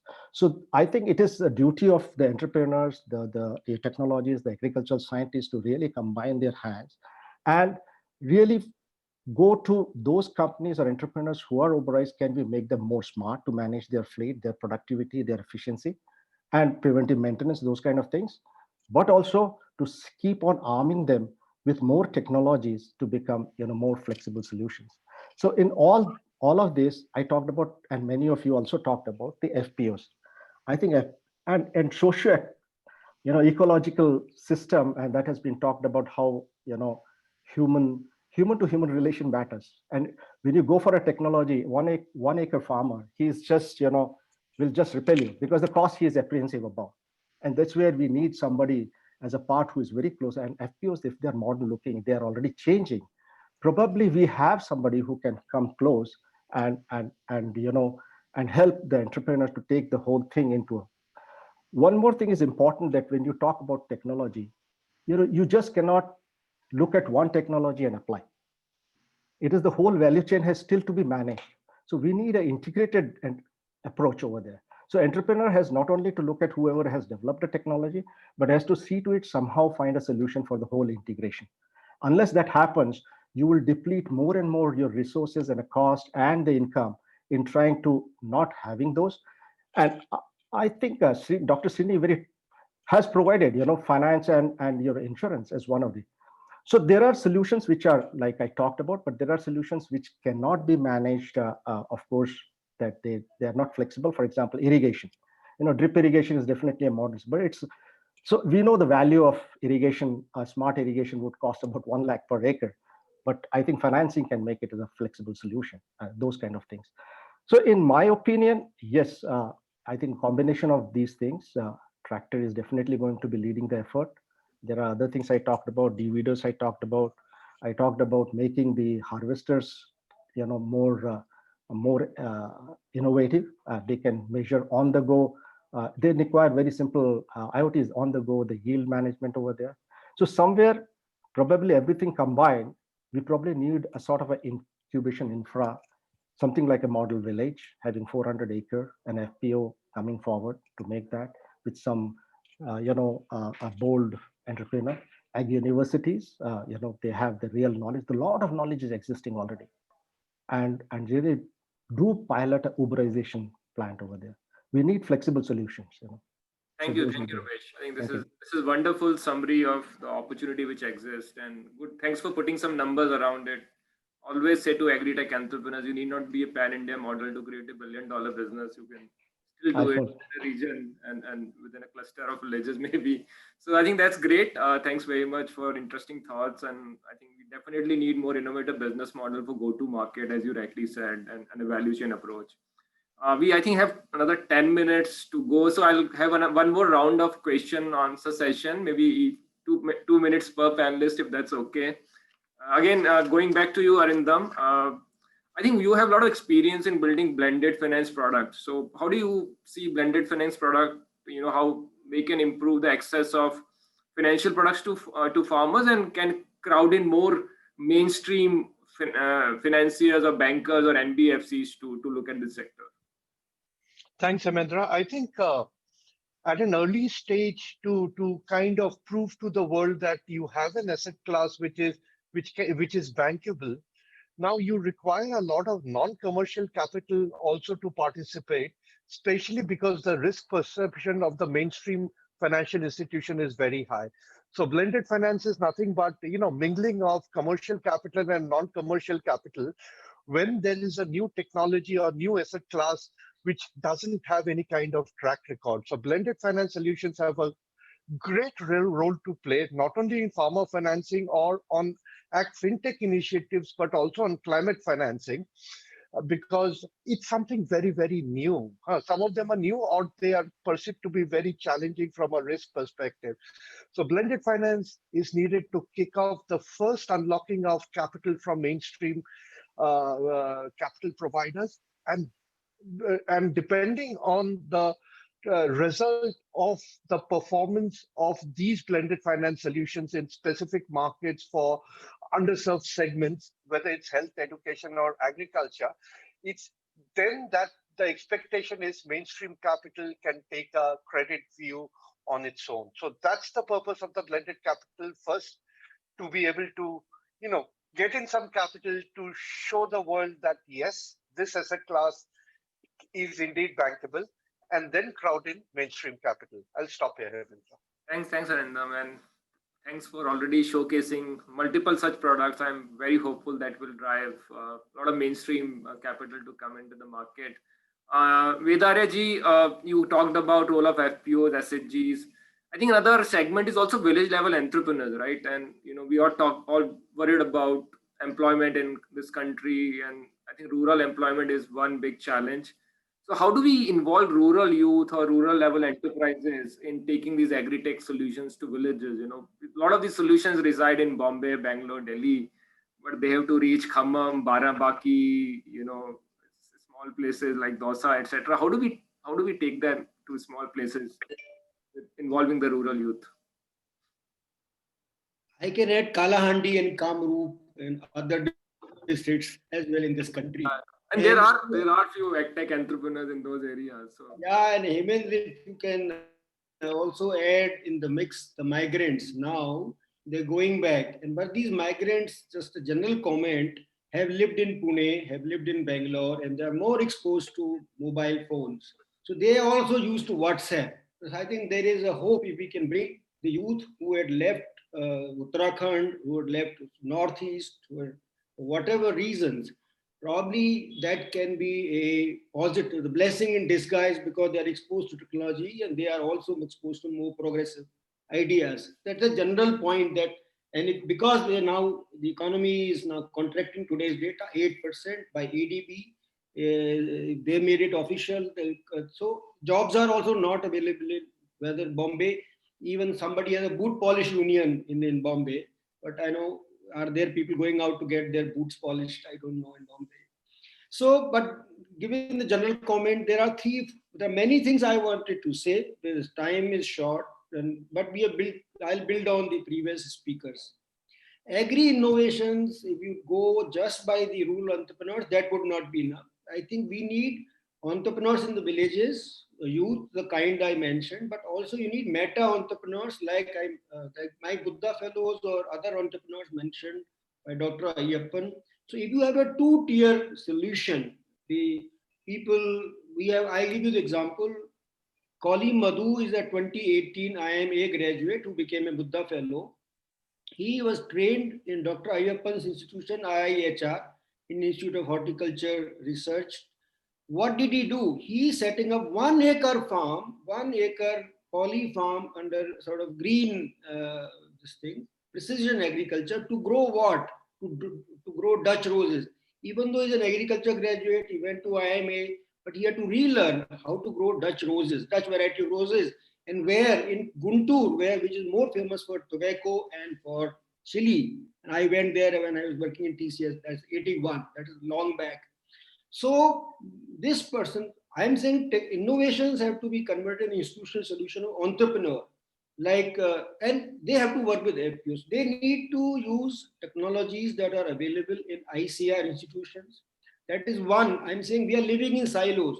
To take it to farmers, I've already mentioned SHGs at large scale and also FPOs at large scale. Similarly, ICAR is a treasure house for technologies which are to be taken to the villages, and these entrepreneurs can convert those technologies that are available, for example, how to grow Dutch roses in precision agriculture conditions, convert into one agriculture farm.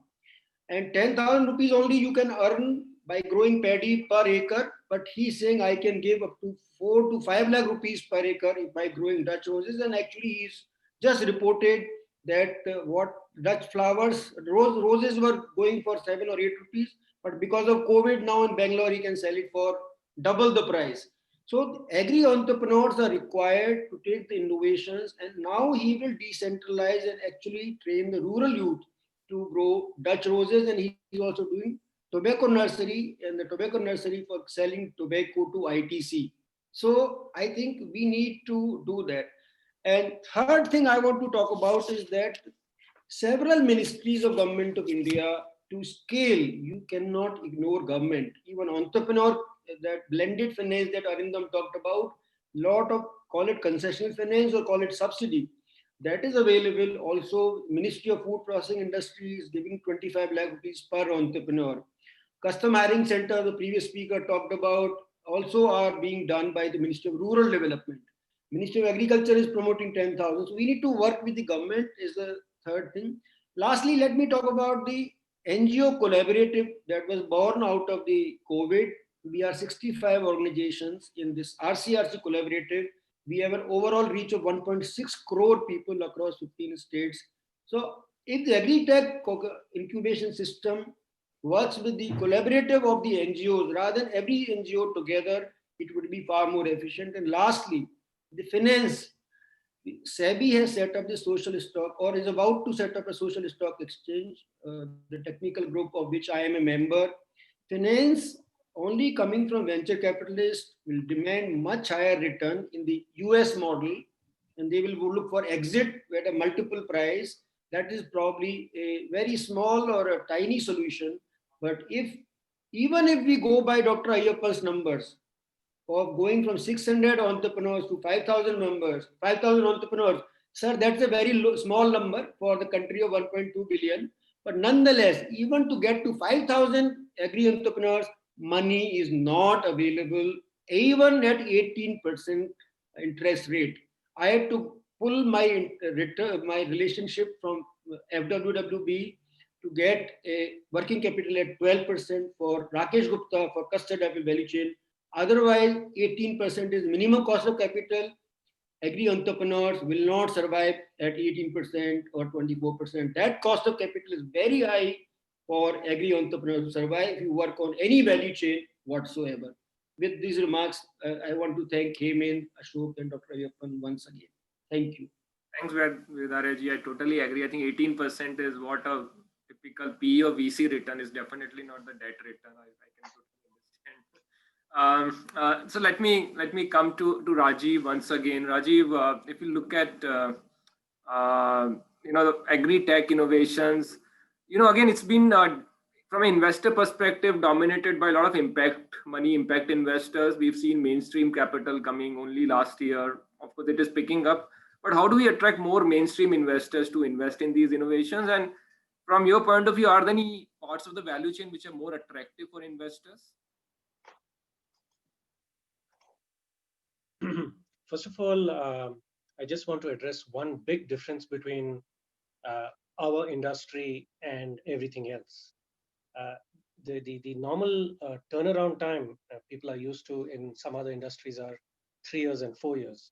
Whereas in agriculture, you have to have patient capital, you have to have patient investors who have a long-term view, 7-10 years minimum. Otherwise, it's very difficult to come with the wrong assumptions into the market. That's the first thing required.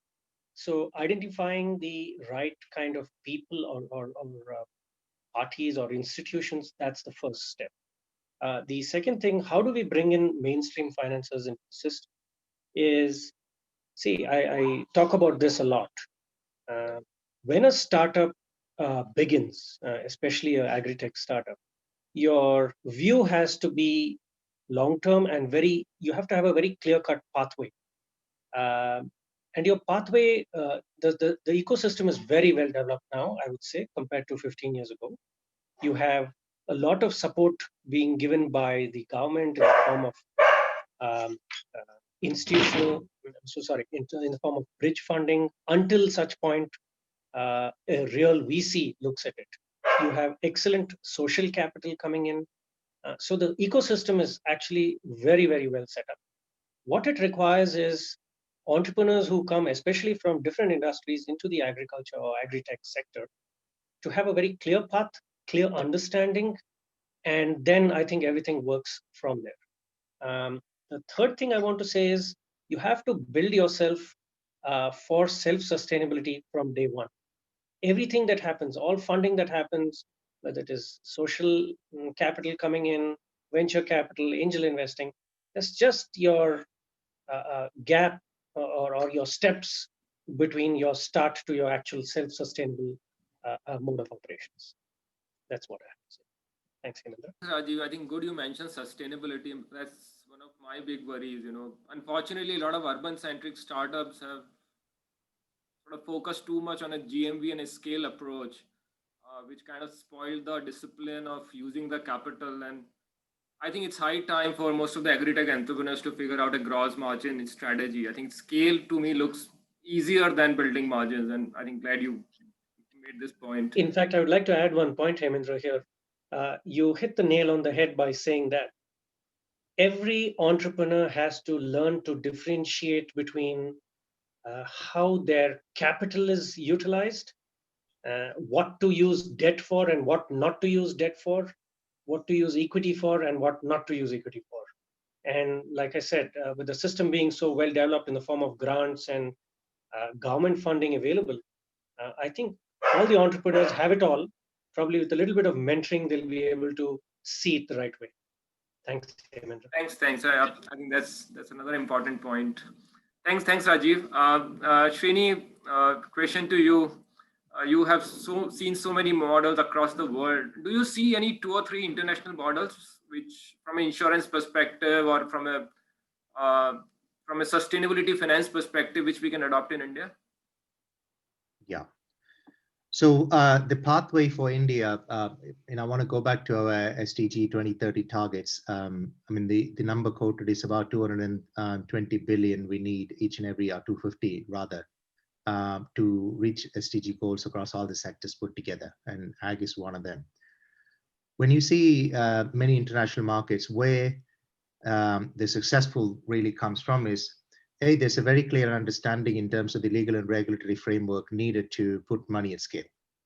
And that means if the money has to move from one part of the system, which is basically the investor sitting with $1 trillion into a part of GDP, the role of regulators and the legal system to allow those innovative products to come in has to happen at that level.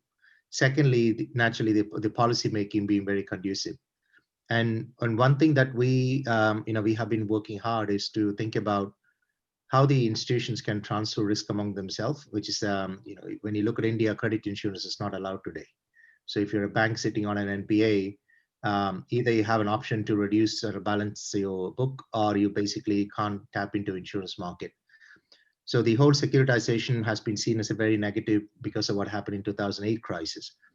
However, when you look at agriculture, forestry, and water, the biggest challenge naturally is risk inherently is there because they are natural assets. In a built environment, it's very easy to control the risk because of what goes in and what comes out. But in a natural environment, there's many things that's beyond your own control. So you can have the best risk management strategy, but you still have a natural asset which is going through deterioration over the next 10 years. So to convince an institutional investor, the role of having various insurance products that gives them the comfort so that, in this market, for example, it's very easy to pick up a value chain and then create a surety bonds around it because you have a good idea about who the off-taker is, you have a good idea about where the value chain is supporting it. And naturally, in India, regulators are looking at it. So for a model to really flourish in a given market, it's extremely important to think about allowing both capital markets and insurance to create these product structures.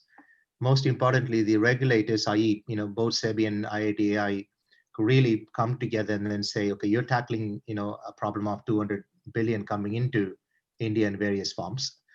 And you are basically preventing the other side where India lost about 20 billion in just two perils, which is like a cyclone Fani and the monsoon floods.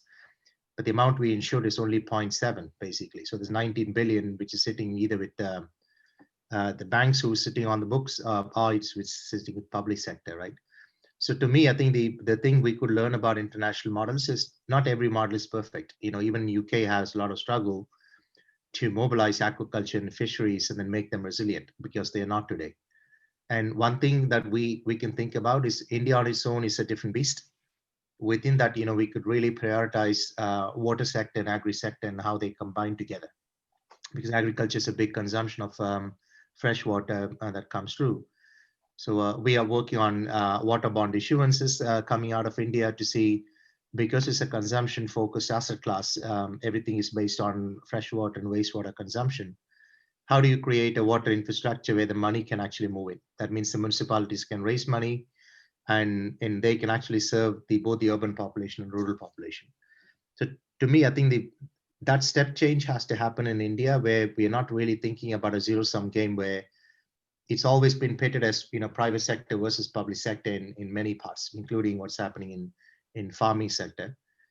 There's a clear value at where regulators and the kind of government can actually work close together and say, if we were to foster 10 different new models which worked in other markets, you can test it out. If it fails, right? Because that's a part of entrepreneurship.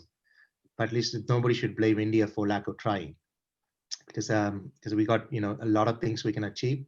We are on the right track in so many different areas which other countries are envy of. We just need to move to the next level where allow the private market to really go and innovate. And of course, there is regulation always out there to keep an eye on them. So somebody goes out of control, we don't want another serious crisis which happens in India, for example.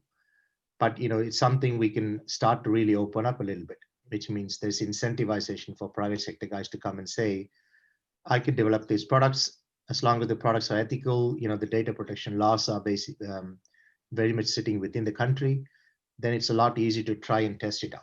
And I think that potentially is something we can really excel. Thanks, Trini. And I think good you mentioned that SEBI and IRDA should be talking to each other. I don't think insurance products are going to go anywhere unless we build these kind of collaborations. And you talked about step change also. I can tell you that SEBI is setting up a sandbox for agri fintech solutions to be tried out. We are in conversation with SBI at the very top, and they are willing to pilot a lot of agri fintech solutions. So I think there is some change which is happening. I hope that will help a lot of these models to scale. So thanks very much for again some wonderful thoughts. Last, Mr. Rubesh, question to you. You work with Danfoss, and you touched upon mechanization, but what about cold storages? Cold chain industry has been sunrise industry for more than 20 years. How do we scale these solutions? We still don't have end-to-end cold chain solution which have scaled to a level which we can call it a success. You have to unmute. Rubesh, if you can unmute. Sorry. So I think Dr. Ayyappan talked about the losses, and losses are all the known situations, which is almost like 30%, And if we improve on that, that's it's definitely gain in income and cold storages.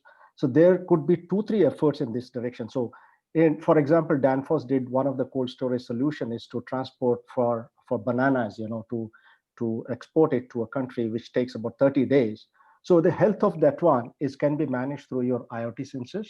It's not only for and maintaining the type of climates which is required, but it's not only for the transporter, but it's for also owner who is the customer there. He understands how the whole value chain has moved. Of course, blockchain was also talked about, how it has moved, and when he's receiving, he'll receive that. So that effort of saying that making intelligent solution through that has to happen. This is for the transportation. So transportation is definitely one thing which has to grow, and there are growths happening.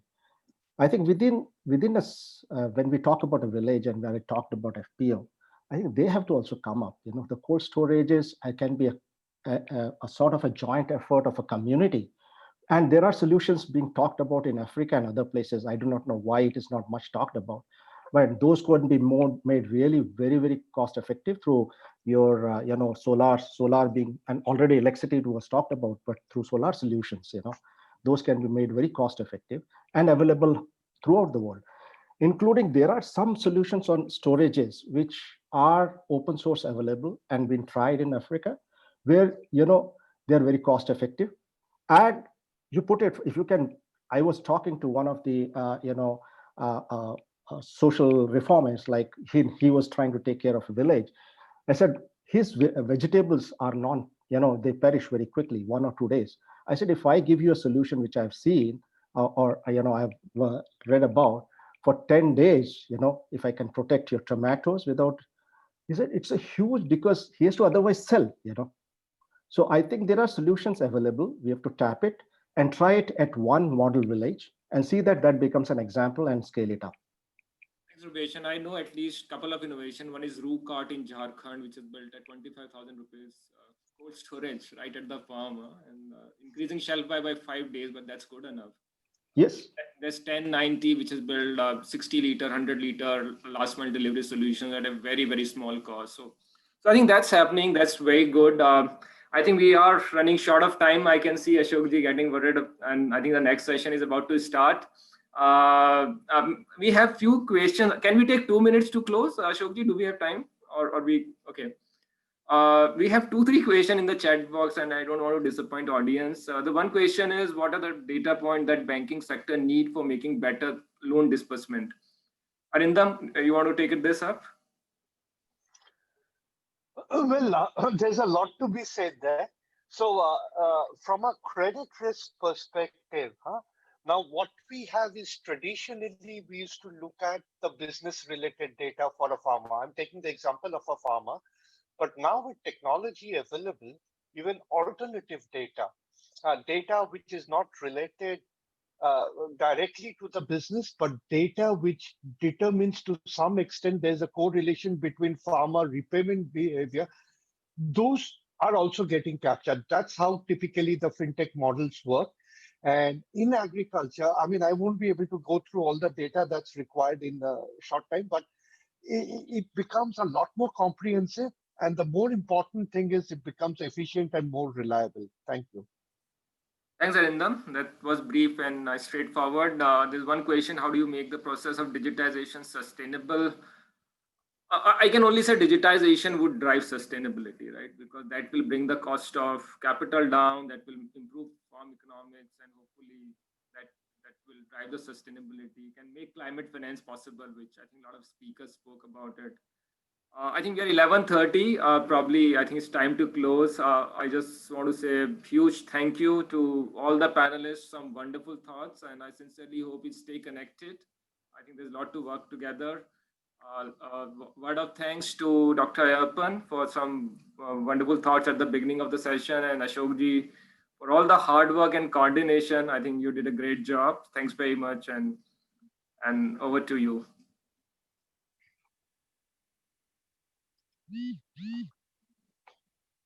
Hemendra, what a session.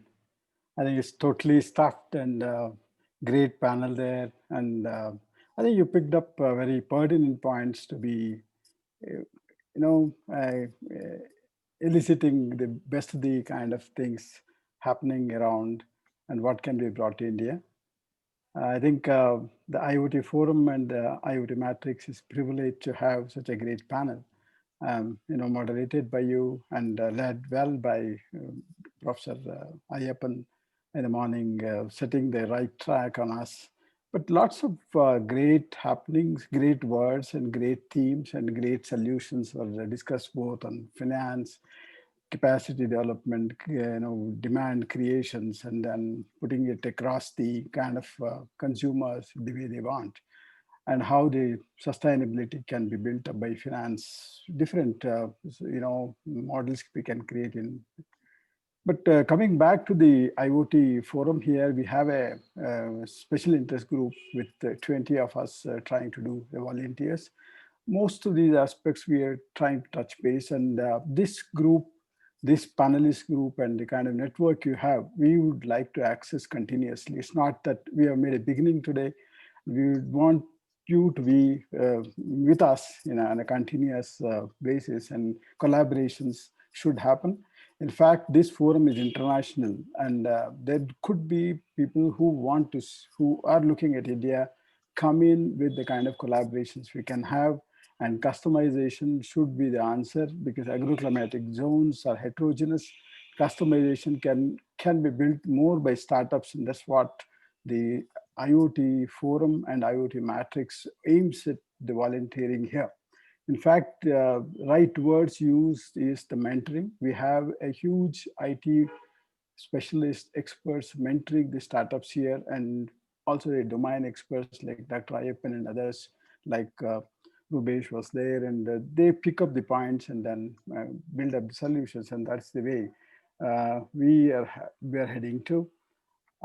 One thing I just want to endorse, or kind of put a kind of gratitude on my side from the IoT Forum also, that NABARD has been a continuous partner with us. And in fact, they're the main sponsors for the entire AgriTech track here. And then NABVENTURES is also in the fray here, which is finding dedicated financing solutions for AgriTech alone. In fact, Dr. Ayappan I think he hinted there is a kind of startup policy, AgriTech startup policy being launched, is in the writing, and it's going to be released very soon, and Dr. Ayappan is leading it, and Karnataka will show the way for the world around, for the country around to go ahead. I think the questions are welcome over the period of time, and then next session is Fireside Chat. I think Joy is here around. You want to take it over? I'm there. Ashok, Venki. Yeah, Venki, yeah. Okay, welcome, Venki. Go ahead. Yeah. Hi. Thanks a lot for the panel. Thanks, Srini. Very nice to see you again. Thanks all. Yeah, Venki, over to you. Would you like? Sure. Yeah. So the next session is a fireside chat between Mark Khan of Omnivore Ventures and our very favorite Prashant from Axel. So this is going to be a terrific fireside. So we want all the audience to hang in here and ask the toughest of questions to both of them, because both of them are leaders in their own segment and they're terrific people. So Mark, welcome to you. Prashant, welcome to you. Thank you. I'd like to thank the entire TIE and IoT Forum for having us here. It's a pleasure to be here. It is indeed a great pleasure to be here. Thank you. Thank you, Venkatesh. Yeah. Prashant, over to you. Okay, so we'll have to project the presentation. Is Vedant, are you going to project the? Yeah, I'll do that. Yeah.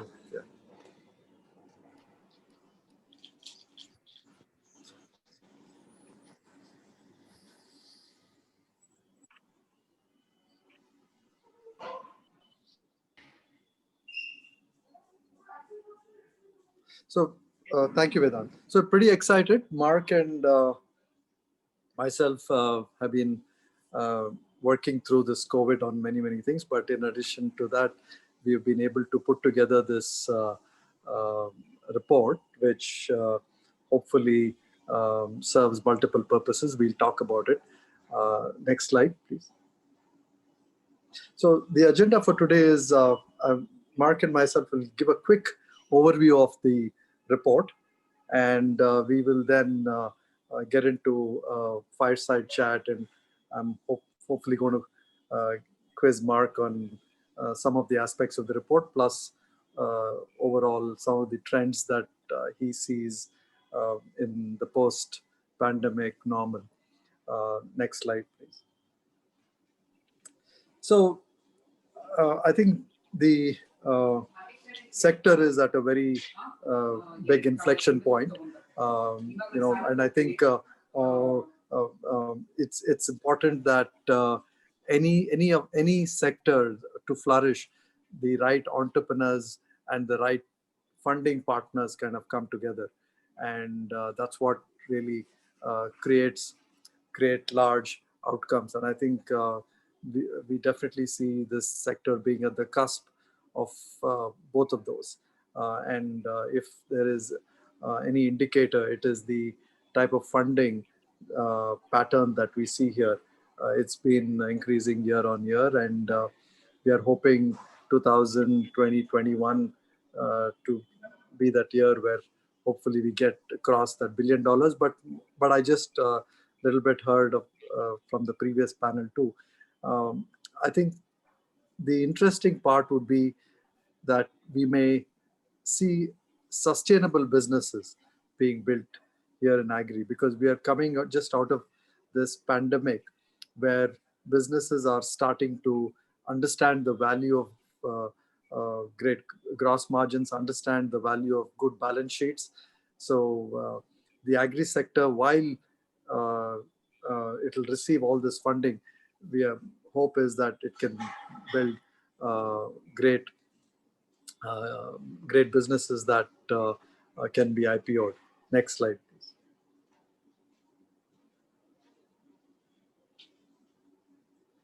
So just a quick highlight of what we understood from talking to a wide spectrum of AgriTech companies. I think some of these are stuff that you may have already heard of, but it was good to hear this echoed across different sizes companies. We spoke to some companies which were large, and some medium size, and some just companies that were getting started off. But the good news was that they all experienced tremendous momentum through and acceleration through this COVID period. They also believe that this is something that will that they're seeing this sustain, and I think we'll talk a little bit more in the fireside. I think there is a behavioral and a systemic change that has happened through this period, and we are quite confident this is here to stay. The increased investment activity, which typically is experienced by startups by inbound. So startups usually, when it's time to fundraise, they talk to investors or they approach investors. But I think when a sector is the new flavor, you'll see a lot of investors wanting to talk to these companies, and there's a lot more inbounds, and these investors and analysts and in these VC firms want to get a better understanding of why is everybody talking about this sector. So I think we are seeing a lot of that. Next slide, please. So Mark, do you want to talk to the next 2-3 slides, please? Sure, absolutely. So from our survey, we helped identify the top 3 challenges that AgriTech startups are facing under lockdown. And I think none of this should be very, very surprising. The first is logistics challenges. We saw this extensively in the omnivore portfolio, especially, going back to kind of the March, April, May timeframe, where, at least early on in lockdown, you saw significant disruption of everything. If someone had a truck full of Sabzi, it was getting, pulled over and disrupted. But then as that opened up, as the post-harvest markets opened up, there were still a lot of challenges for producers and manufacturers of innovative agricultural products and inputs, right? We had a portfolio company of ours that has since bounced back beautifully. Fussell, right? Fussell makes IoT devices for horticulture. So their trucks were getting pulled over, and they were saying, no, this is for agriculture, and the officer would take out the list of all the things for agriculture. Is this a fertilizer? No. Are these seeds? No. Is this, so logistics is not a surprise. Cash flow issues, it was a very big survey. It included pre-seed, seed, Series A, Series B, everything on it, and lots of unfunded startups. And so not a surprise to see this. And adapting to remote working, I think we've all struggled with this. It's been tremendously difficult. I think, people talked about dealing with COVID. The best analogy I ever heard was the hammer and the dance, right? The hammer of lockdown, and then the dance of figuring out how to move after lockdown. And, I've heard of companies in the last few weeks where out of 25 employees, 21 of them got COVID. So, we are, hopefully a vaccine is on the way, but this challenge of adapting to remote working, especially when you're an AgriTech startup and you probably have a field force, you have to be out and moving around is certainly not surprising. Next slide, please.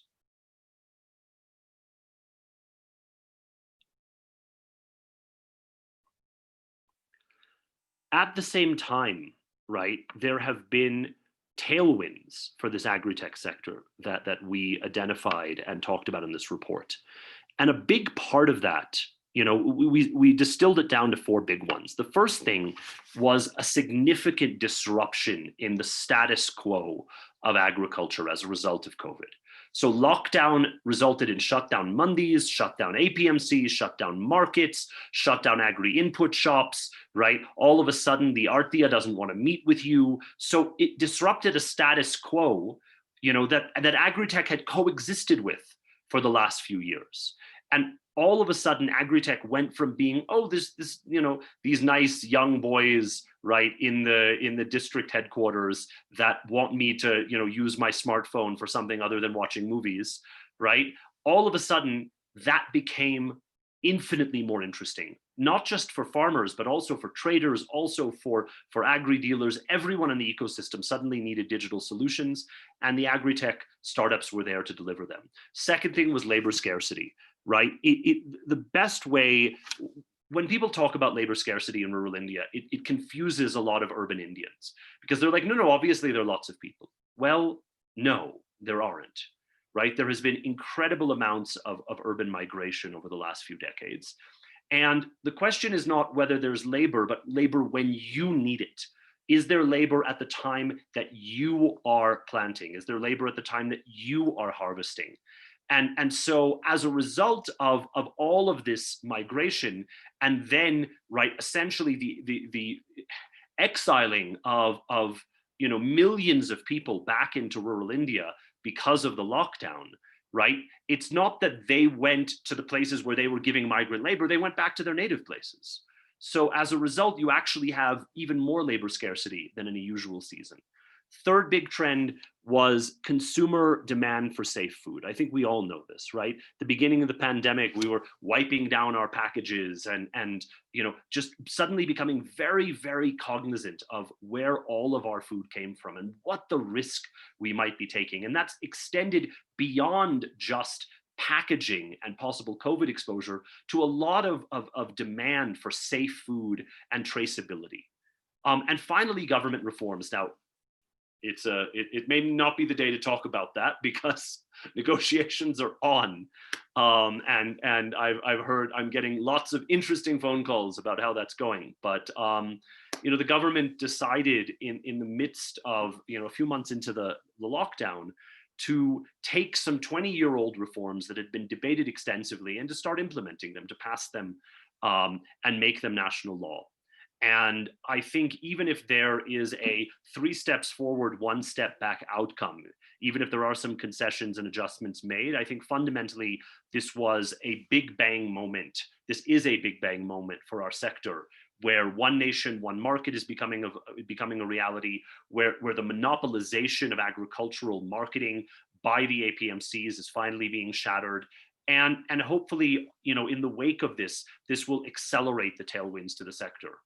And we identified in the report 4 big trends. So the first big trend is the rise of B2B market platforms and marketplaces. The second is the emergence of farm to consumer brands. The third is precision agriculture. And the fourth is the creation of e-markets. And we'll talk about that when we get into the fireside chat. Next slide.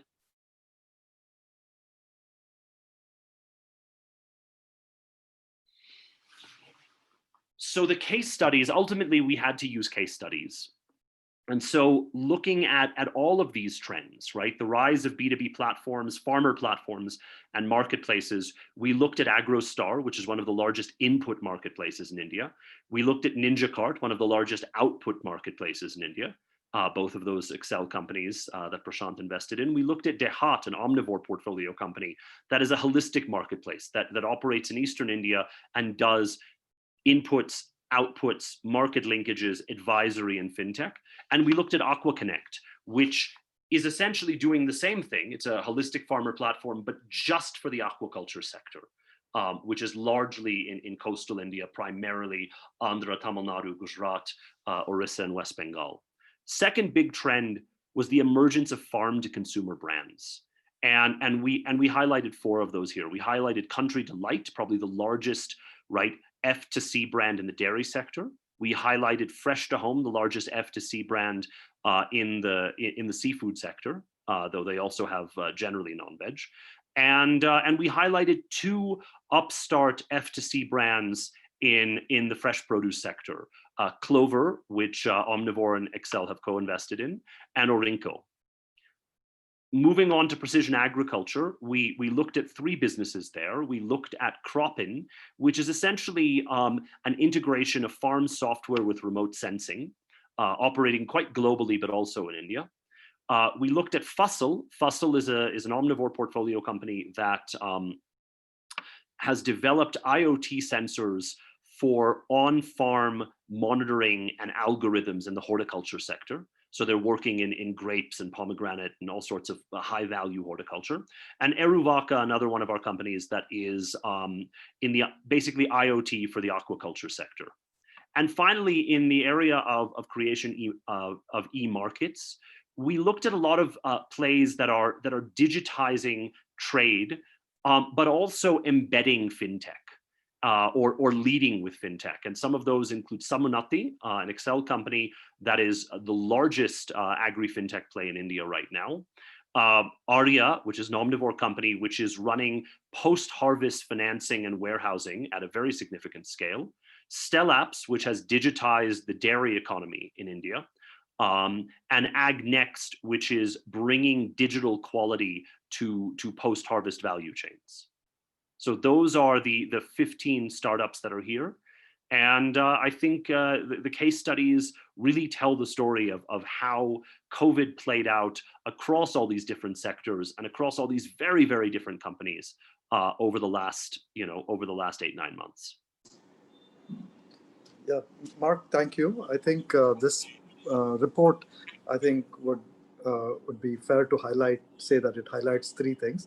One, this time in our country where the emergence of AgriTech as a sector is kind of made pretty clear and made very visible. The second part, the sectors that would drive the momentum and sustain the momentum for these sectors, I think are quite well explained in this report.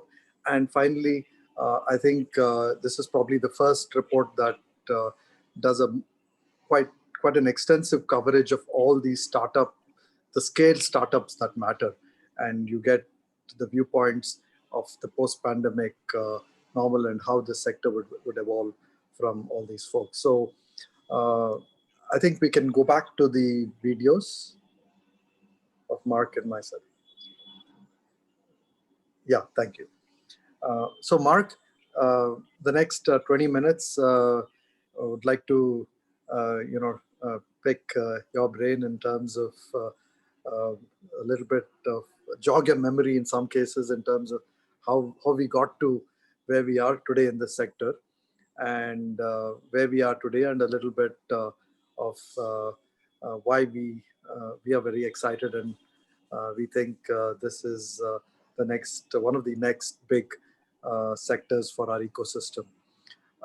So maybe a little bit of the past, Mark, and how did we get to where we are, and what were some of the 2-3 key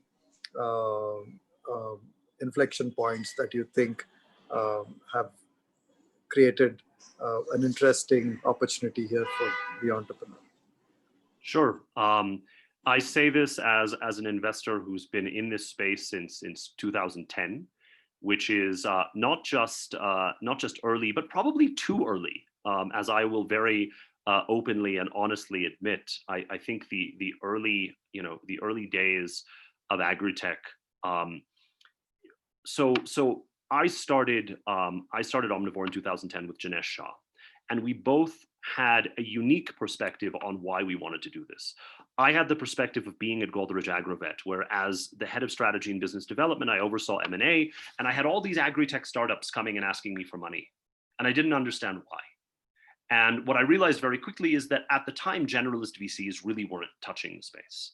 They were very focused on consumer, they were very focused on B2B SaaS, global B2B SaaS. And Janesh had a unique perspective because he'd been at Nexus Venture Partners, and Nexus had actually done some deals in the space. They did Sohanlal and Sumintur and Eka Commodities. And so he had seen that, hey, you can maybe do this. And so we put our heads together, and we had this dream of accelerating innovation in the space. And so we launched Omnivore in 2010 and took a bunch of time to raise money and started doing deals in 2012.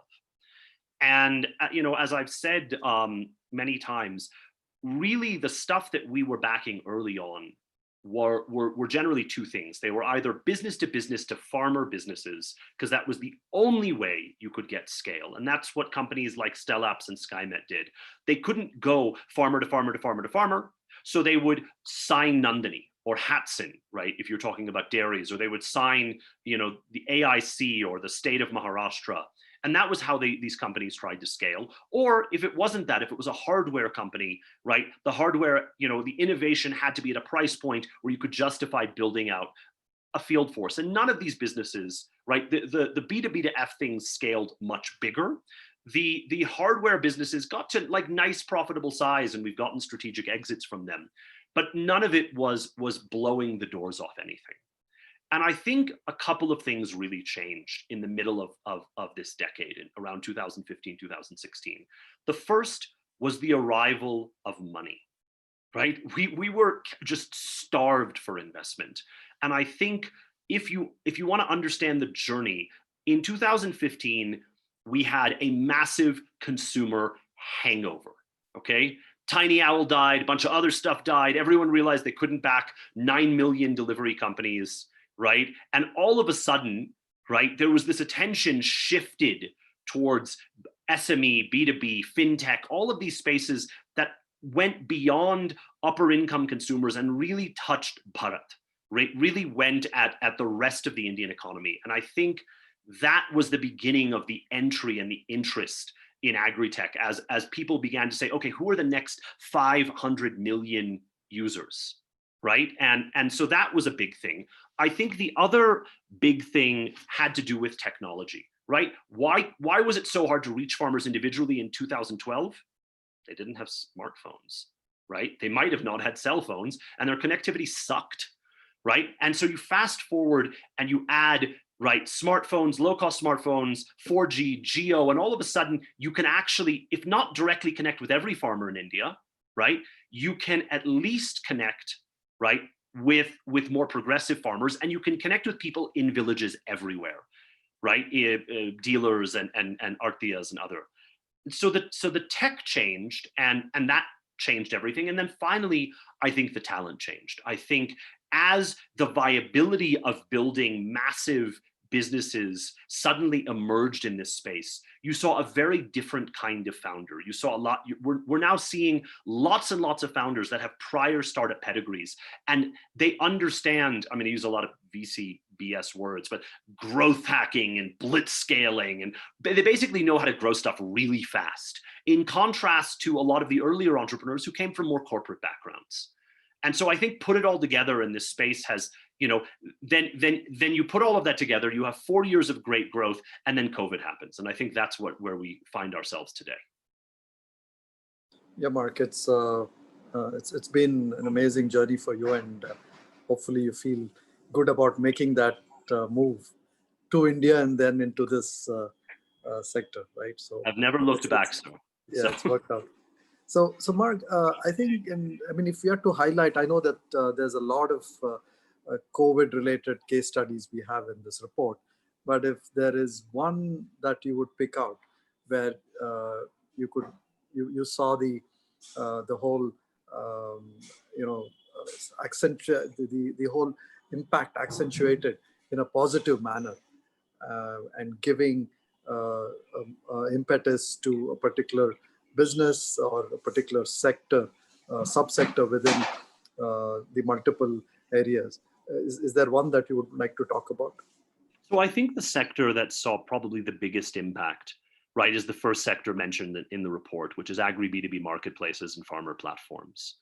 I think that was the sector, and I don't want to, you know, highlight one case there, but I think if you look at it across the board, right, we're seeing very, very similar things happening. If you look at Dehat, 3 times growth. If you look at you know, what was reported about AgroStar, 3 times growth. If you look at, you know, Aqua Connect, really all of these farmer platforms have just seen the level of interest, right, in connecting just explode, right? And that has driven input sales and market linkages and fintech products and advisory and clicks, and every kind of metric has really taken off. You know, Prashant, from your portfolio, what have you seen? Like, what's been the biggest story that's moved the needle? I think the one of the companies, Clover, which is again, Mark, both of us are there. So this is a company that largely was working with the hospitality sector and what you call as Horeca. But this company actually has come out of the pandemic with a whole transformed focus and business model, because what they saw was the need to kind of bridge the farmers' inability to access the right intermediary who was helping them actually get a decent price for their produce, and also the consumer who was now not able to get fresh produce. So I think they saw this opportunity. So Clover was able to, in a sense, kind of bridge this demand supply gap that emerged during COVID, and using their platform was able to actually create a win-win situation for both the consumer and the farmer. No, and I think, and you know, you and I, we had a board meeting recently, right? I think what's so interesting is that they really have the right product for the moment, right? As you have consumers that are asking these hard questions about traceability, that are looking for quality, right? That are more or less stuck at home and eating all the time, right? All of a sudden, right?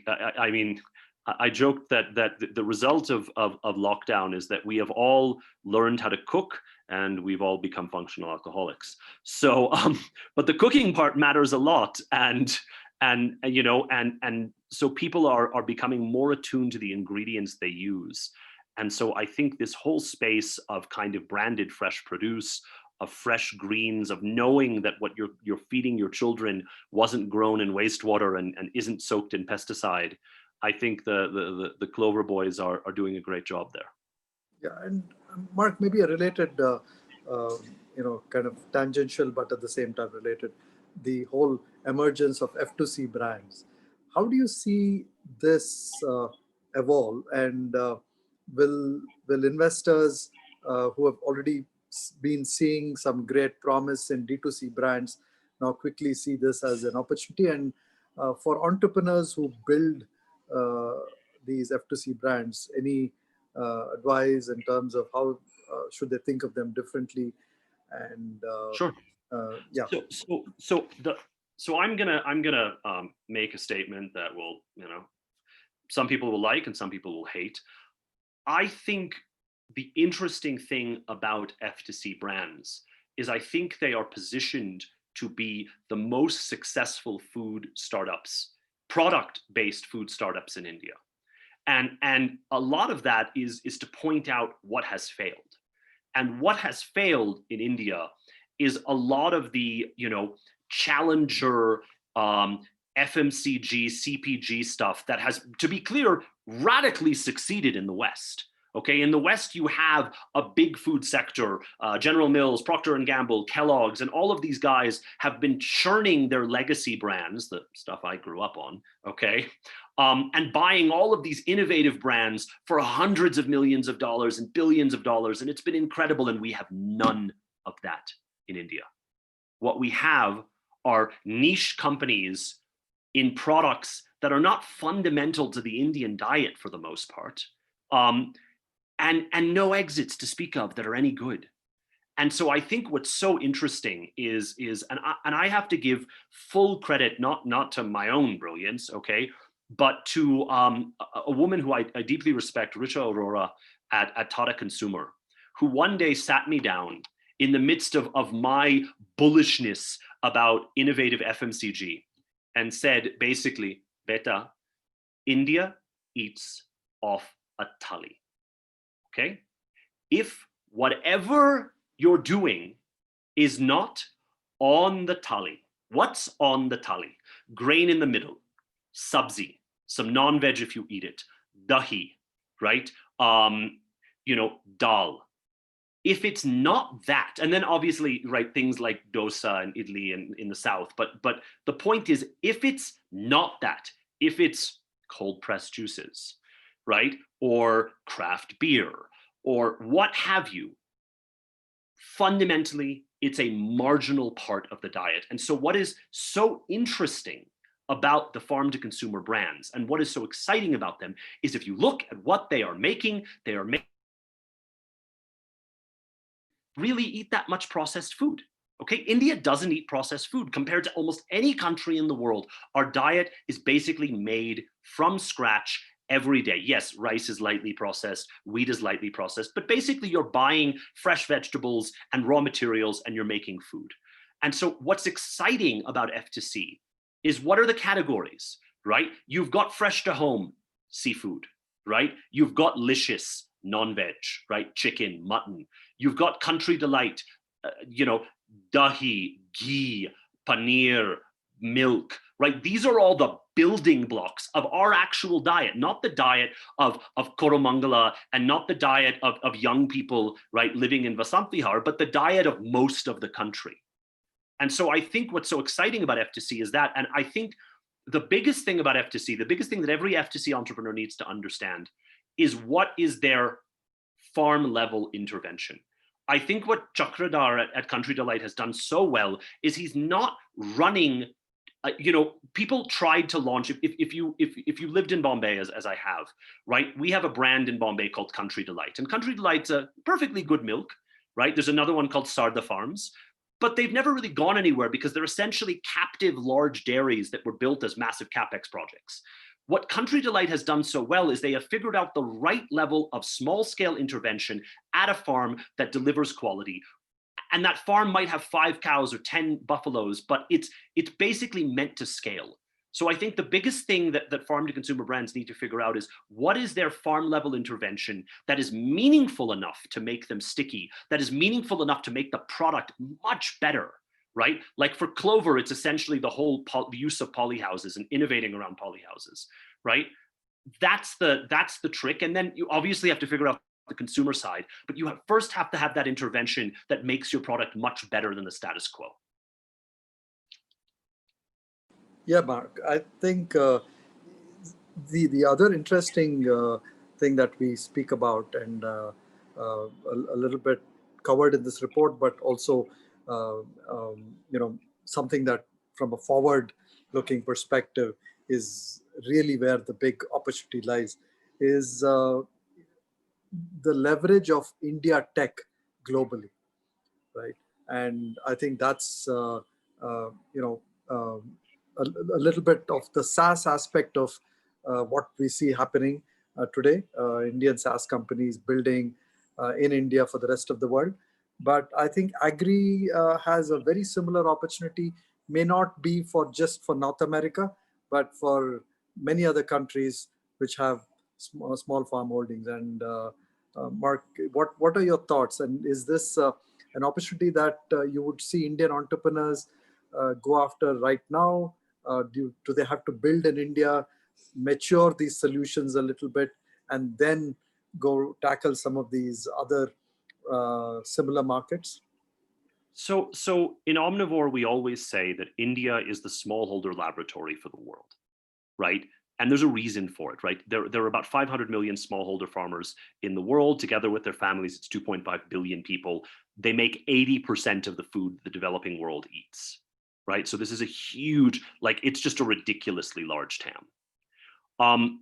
The interesting thing is that India is very unique amongst that 500 million. We have 130 million farmers, right? But our ecosystem of smallholder agriculture lives right next door to our ecosystem of startups and venture, which lives right next door to our ecosystem of massive, industry, Mahindra and ITC and others, which lives right next door to our, frankly, fantastic educational institutes that create a surplus of managerial and technical talent. So India has all of the raw materials that would be required to innovate, not just for ourselves and our 130 million farmers, but for these 500 million smallholder farmers all over the world. And we've seen this in our portfolio. We've in fact seen this in interesting ways. Our portfolio company, Eruvaka, initially tried to innovate for the Indian market, but the price points that people wanted to pay were too low to make the products work. So they started selling abroad. They found product market fit in Latin America. And even today, as their India sales go up, still 80% of their sales are flying out of Vijayawada and going to Ecuador and Peru and Honduras, right? And because they're addressing the needs of those farmers who are, still smallholder, but a little more progressive than what you find in India. To your question about whether you do this immediately or whether you do this in a mix, I think it fundamentally depends on the nature of your business. I think if you're in B2B SaaS in the agribusiness space, please, for the love of God, sell outside of India, right? Trying to make a buck from a B2B customer in India is like squeezing blood from a rock, right? And I think you see in the success at Cropin, their success has been selling outside of India where people are actually willing to pay. I think when you're in India, you have to look at more full stack models. But I think if you have a product company like Eruvaka or like Fassel, right, where you've got a real innovation that you're going to sell to farmers, Once you get your algorithms right and get your build right in the Indian market, then there are many, many different markets that you can sell into globally at that disruptive price that we need in India, or you don't succeed.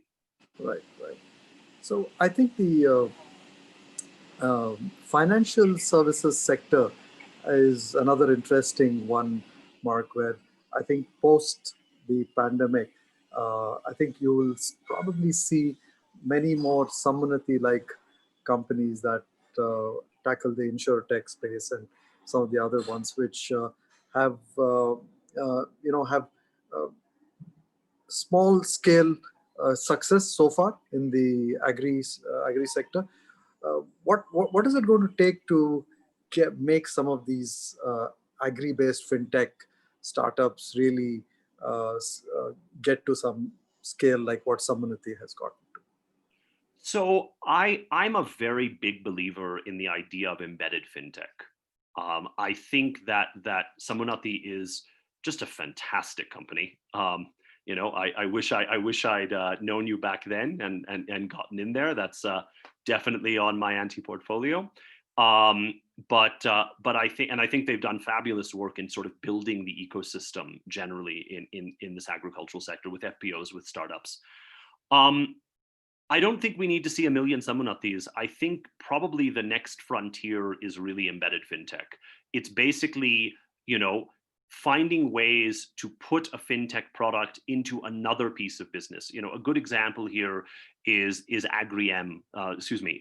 Arya from our portfolio, which is doing a huge amount of post-harvest finance, but they're doing it because they control one of the largest warehousing networks in India, right? They have millions of they have warehouses across the country, village level warehouses, and farmers can go to those warehouses and obviously they can, store their commodities, but to facilitate that, right, they can get a 70% loan to value to do that storage, right? And that then allows the farmer to do two things: cover their household expenses and also, right, take advantage of the natural increase in prices coming out of harvest that we see predictably every year.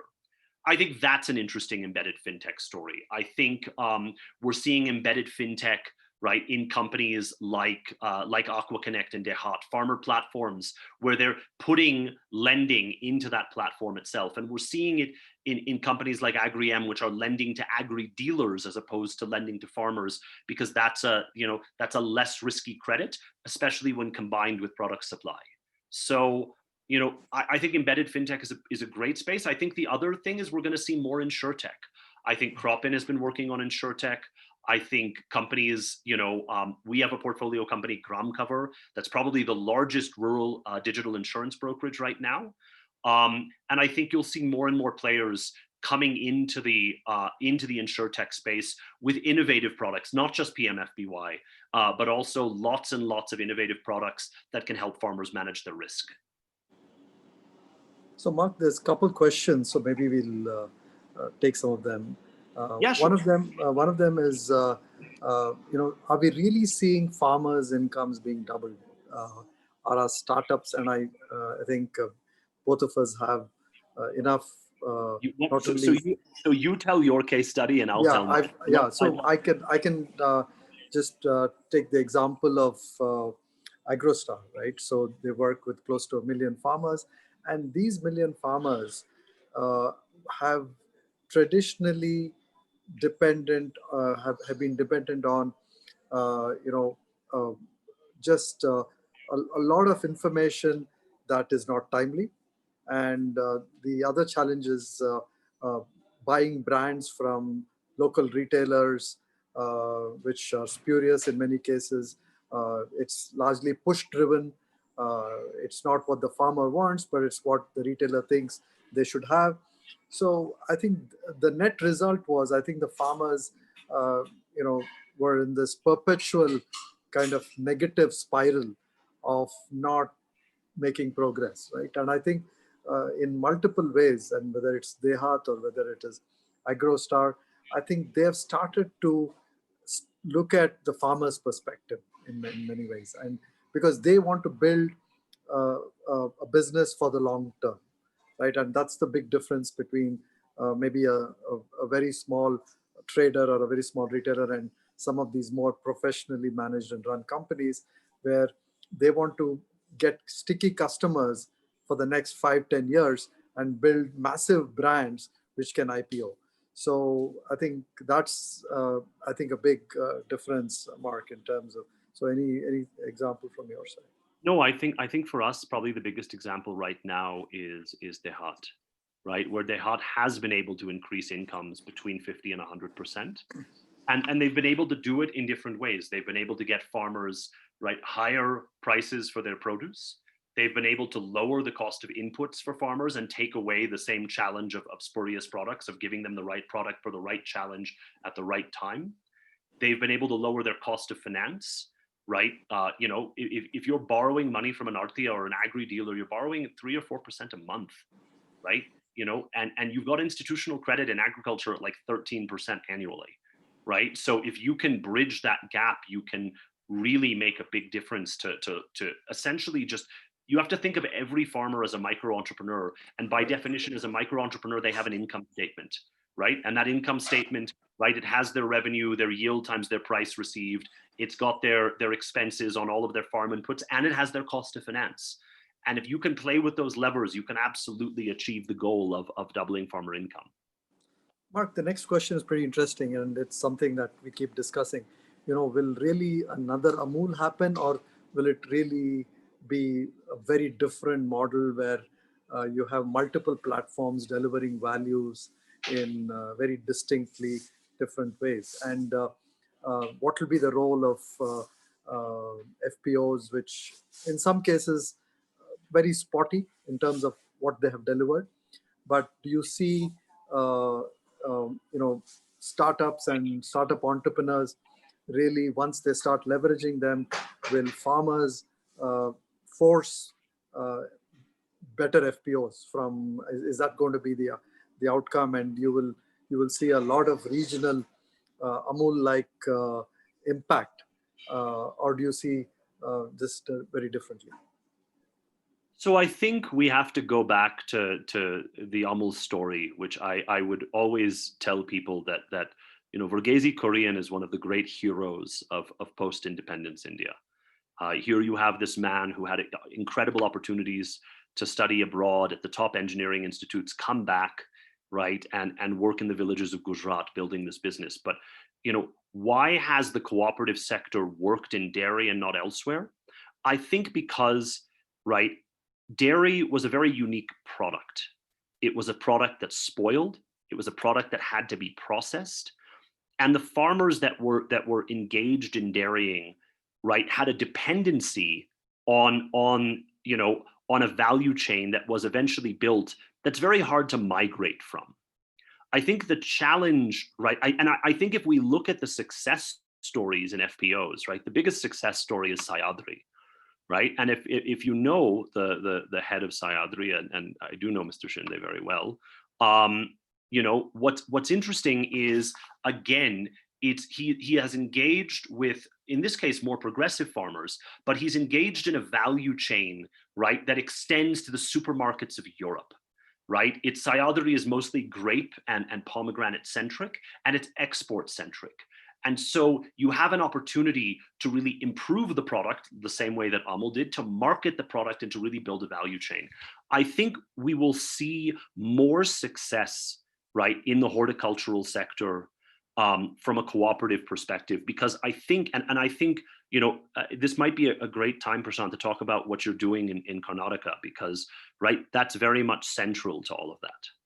Yeah, I think, you know, you've kind of hit the nail, right? So there's been so much focus on trying to find the next Amul in dairy or the next kind of Agri type of Amul product. But I think the value, the untapped value in India is really in horti and some of the other allied sectors. And I think Karnataka is, you know, putting together a consortium, which is very much like a NASCOM, right? So you might think of it as an enabling organization that will bring the ecosystem together, whether it is FPOs, the private enterprises, startups, and the government, which is very much a part of the regulatory ecosystem that needs to evolve and transform. So we hope to see a good pilot emerging here in Karnataka and get that scaled, and that one nation, one market, I think will probably first emerge in horti is the sense, and that is is virtually going to be like a new Amul, right? So in terms of the opportunity and how it's going to be more equitable to everybody, and value can be discovered by everybody. There is no intermediaries who are kind of skimming off more than what they should be, and finally, the big opportunity to export these value-added products, which can. So it's not only one nation, one one market, but it's the global market that in horti there is a tremendous opportunity to take advantage of. Totally So, agree. yeah, Mark, final question to wrap it up. If there's one takeaway from the report for entrepreneurs, what do you think that would be? I think the takeaway for entrepreneurs needs to be that, for those of you out there that are thinking about starting up in this space, this is the moment, right? We have the underlying tech platforms to reach farmers have been built, right? The funding is there, right? There are more and more. Every week we're getting pinged at Omnivore by new funds that are asking us for a deep dive, an explanation, right? Opportunities to co-invest, right? You've got more and more talent than ever before in the space. You can build something huge here, and you can build something that you will ultimately be proud of, that will help transform India, that will help create opportunities for rural Indians, that will create jobs that our young people so desperately need, right? And that will help this other half of the country that has been left behind. This isn't, it's not charity, right? But it's about shared value, and it's about the geographic distribution of opportunity being not just concentrated in the top 5 or 6 metros, but spreading more evenly to all Indians. And so, I hope that people read this and go home and start thinking about what they can build, because certainly we're there to back it. Thank you, Mark. On that positive note, Ashokji, over to you. And thank you for giving us this opportunity to launch the report here. And hopefully the whole ecosystem, entrepreneurs, different state governments, and rural agripreneurs and FPOs, all of them have something to take away from this report. Thank you. Thank you, Ashok. Hey, thank you so much, Prashant. Thank you very much. Thank you, Venkatesh. Yeah. No, not at all. No, this is fabulous. I think it was one of the most exciting firesides that we've had in the last day. Thank you, Mark. I mean, amazing passion, man. Amazing passion. I hope I understand agriculture. I would have become an entrepreneur in agriculture. You're just simply superb. And Prashant, you're amazing as usual, right? So thank you so much, guys. It really opened up a lot of eyes, and I'm sure both of you will help AgriTech, revolution in India by the tech entrepreneurs coming out with IoT devices, and we need that more and more. And please reach out to the IoT forum for all the entrepreneurs, wherever you are. We're all here to help you. All right. Thank you so much. Thank you. Thank you. Take care. Thank you, everyone. Bye. Shant and Mark, you can stay put. The next session will be equally good, and the names you suggested, particularly the startups, will be here. Prashant, you made the fire so cool, and Mark handled it so well. I call Mark as a American Indian, because Indians going to USA, Indian Americans. He's understood the ecosystem so well, and so many ideas and solutions springing up. Stay put and let us see the kind of roll down with the next to the startups, and also we have Ranjan here from NABVENTURES. Ranjan, you're there? Yeah. Yeah. Ranjan. Hi. Good afternoon, sir. Yeah, good afternoon. There's a bit of delay of 5 minutes, but I think we'll manage it so well. Thanks for being the sponsor for this event. And you gave a kind of quick response for our appeal. And we, IoT Forum, will have a continuous partnership with you and be with us, Bangalore, any other part of India. It's my privilege to introduce Ranjan here, an alumni of IIM Calcutta, alumni of Science Stephens Delhi Economics. So that brings a huge knowledge sharing you do with us. And Ranjan has been leading the NABVENTURES, a just born child, I should say. NABARD has taken off with a kind of do you call it as a venture capital or a kind of something customized for AgriTech? That's the way you are heading, and that's a new venture.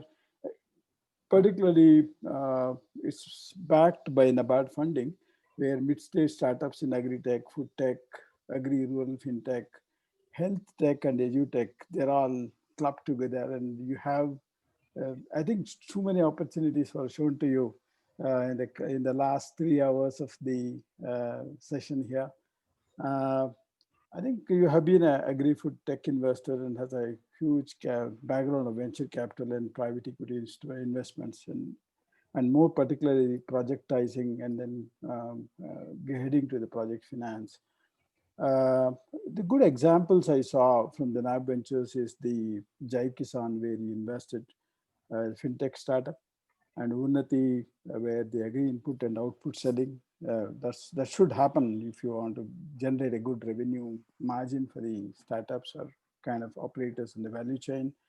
And the Krishi Tantra, it won the award yesterday in the kind of scaling up startup yesterday. And that's a very distinctive feature which you have funded along with Omnivore. And Satyuk, you are going to see them here now, which has done the kind of best of satellite agri data analytics setup. So over to you, Ranjan, tell more about NABVENTURES to all of us, and we want to be your clients. Okay, sir. Thank you for the kind introduction. And I'm glad to be here today. And I would really like to thank TiE Bangalore IoT Forum and especially Mr. Ashok Medha and his team. So without much ado, I would quickly share my screen and share a presentation which kind of kind of captures the topic for this session, which is smart farming, the investor's perspective. And must add that peripheral agri-tech has really taken off big time. Generalist VCs have backed it with a lot of liquidity capital, while core agri-tech continues to get less of investor attention and dollars. And that's the scenario that has been panning out in the last 2-3 years. And we certainly need to change that. And we are making a small effort towards that. And this is what we do. This is NABVENTURES, part of NABARD. NABVENTURES focuses on agri-tech, food tech, agri-rural fintech, rural edutech, and rural health tech. And we are taking baby steps towards understanding rural startups, and we are not restricting ourselves to edutech and health tech in the rural arena. Right? Quickly, this is our portfolio, and this is all built in the last 4 months, all during the peak pandemic, I would say, when there was maximum pessimism amongst VCs or PEs. PEs are yet to come out of it. VCs are increasingly looking to do deals. But we quietly did 4 deals in the pandemic, peak pandemic. And this is the landscape of agri-tech. As you understand, this does not include Zomato, Swiggy, which are more on the food delivery side. But this kind of captures the R&D, agri inputs, lab to farm, to anything ongoing within the farm, which is a cultivation, post-harvest, smart logistics, storage, digital marketplace, trading to B2B. Where we are present, we have invested our first startup that I would like to talk about is Satyuk. It is an Agri satellite data analytics company. It does near real-time root zone soil moisture up to a depth of 1 meter. There's a second company in the world which has this capability. The first one being Vandersat, which is based in Netherlands. No other company, no other startup in India can claim this kind of capability, and they are the only ones which have figured out data from microwave satellites as well, which means that when there is a cloud cover, their satellites can still see, and they are able to analyze the data and come up with near real-time recommendations. Very useful for BFSI, very useful for precision farming, because below 1 meter, up to a depth of 1 meter, basically is where a lot of roots grow for FNV, for crops, grains, etc.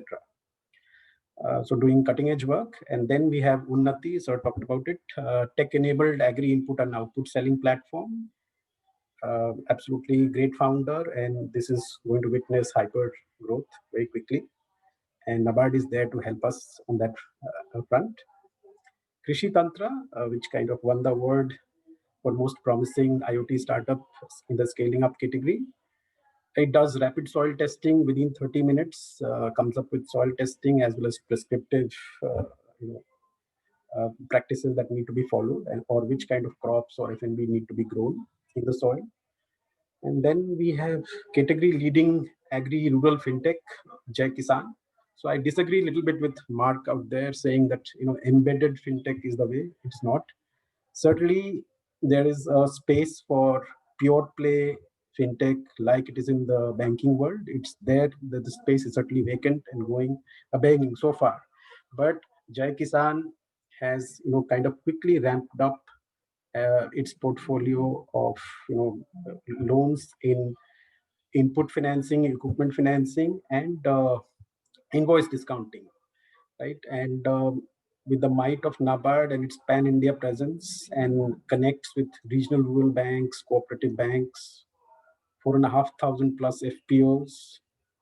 I mean, the sky is the limit for growth for Jai Kisan, and we have already, apart from equity capital, we have arranged more than 30 crore of debt for them. So that capability, no other fund in India, VC fund especially at that, has. And we are going to become more aggressive as we progress throughout. In the next 12 months, we are looking at very, very aggressive funding for AgriTech startups. Of course, the screening will be very, very tight. We have already looked at 400 plus AgriTech investment opportunities, and we have pulled the trigger only on 4. And the fourth one is, of course, so Unnati I've covered. So these are the 4 startups that we have at the moment. And moving on quickly to NABARD, touching upon NABARD's network. NABARD is the apex development financial institution with a balance sheet size of USD $75 billion. And NABARD has promoted more than 4,500 farmer producer organizations, and another 4,000 need to be promoted out of the 10,000 announced by government.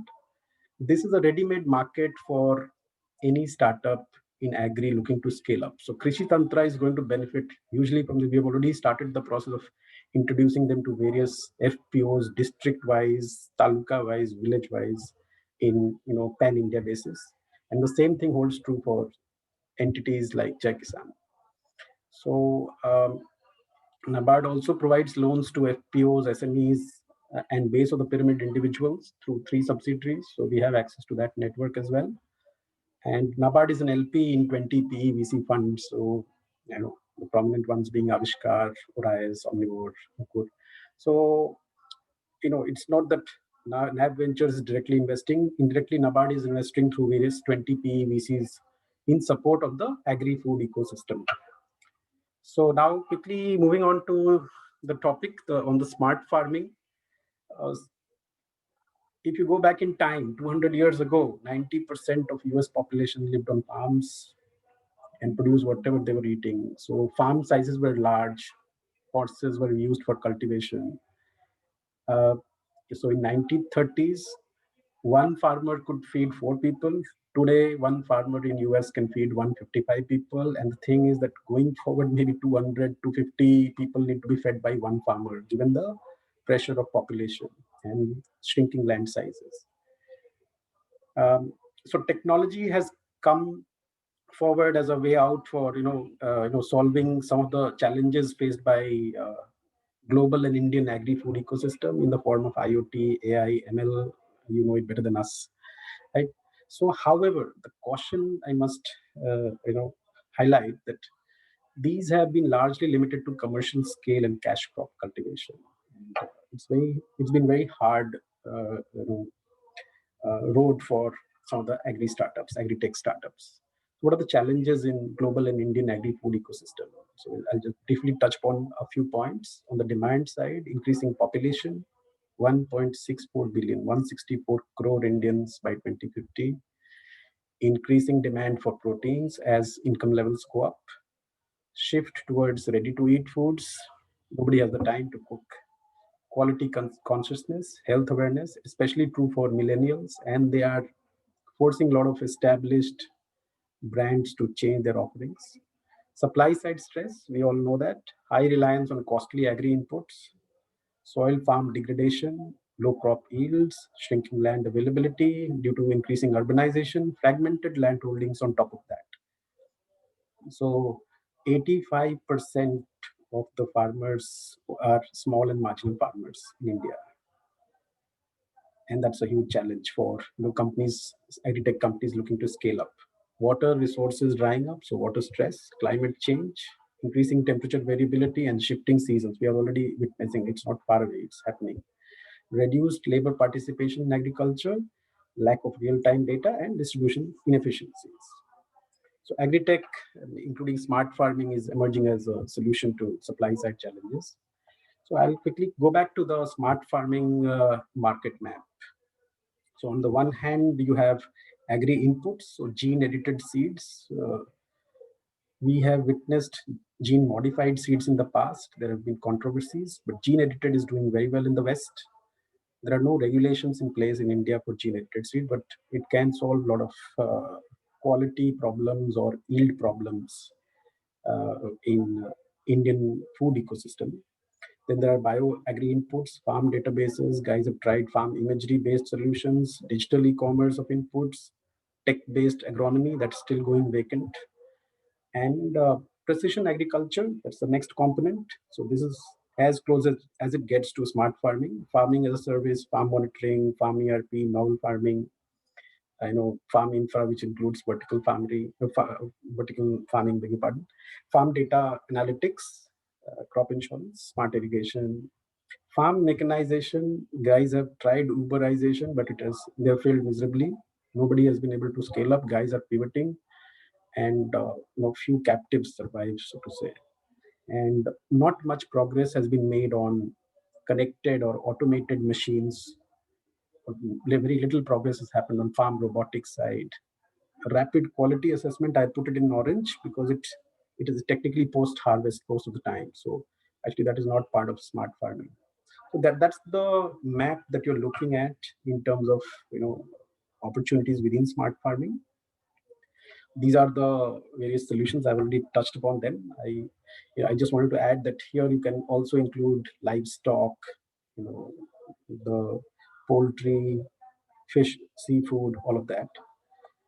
So now coming to the smart farming funding in India, 2013 onwards till September of this year, roughly on a cumulative basis, $185 million only, which is 27% of cumulative agri-tech funding.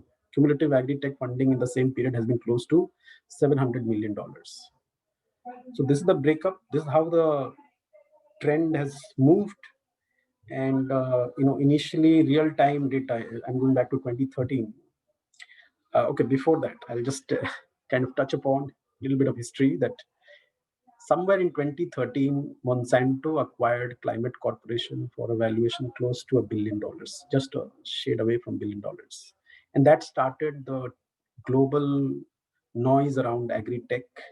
And a lot of guys started warming up to agri-tech, and then it percolated to India. So in the initial years, the nascent years, so to say, 2013 onwards, very few deals, less than $10 million cumulative were happening, mostly in real-time data dissemination, RML, and so on.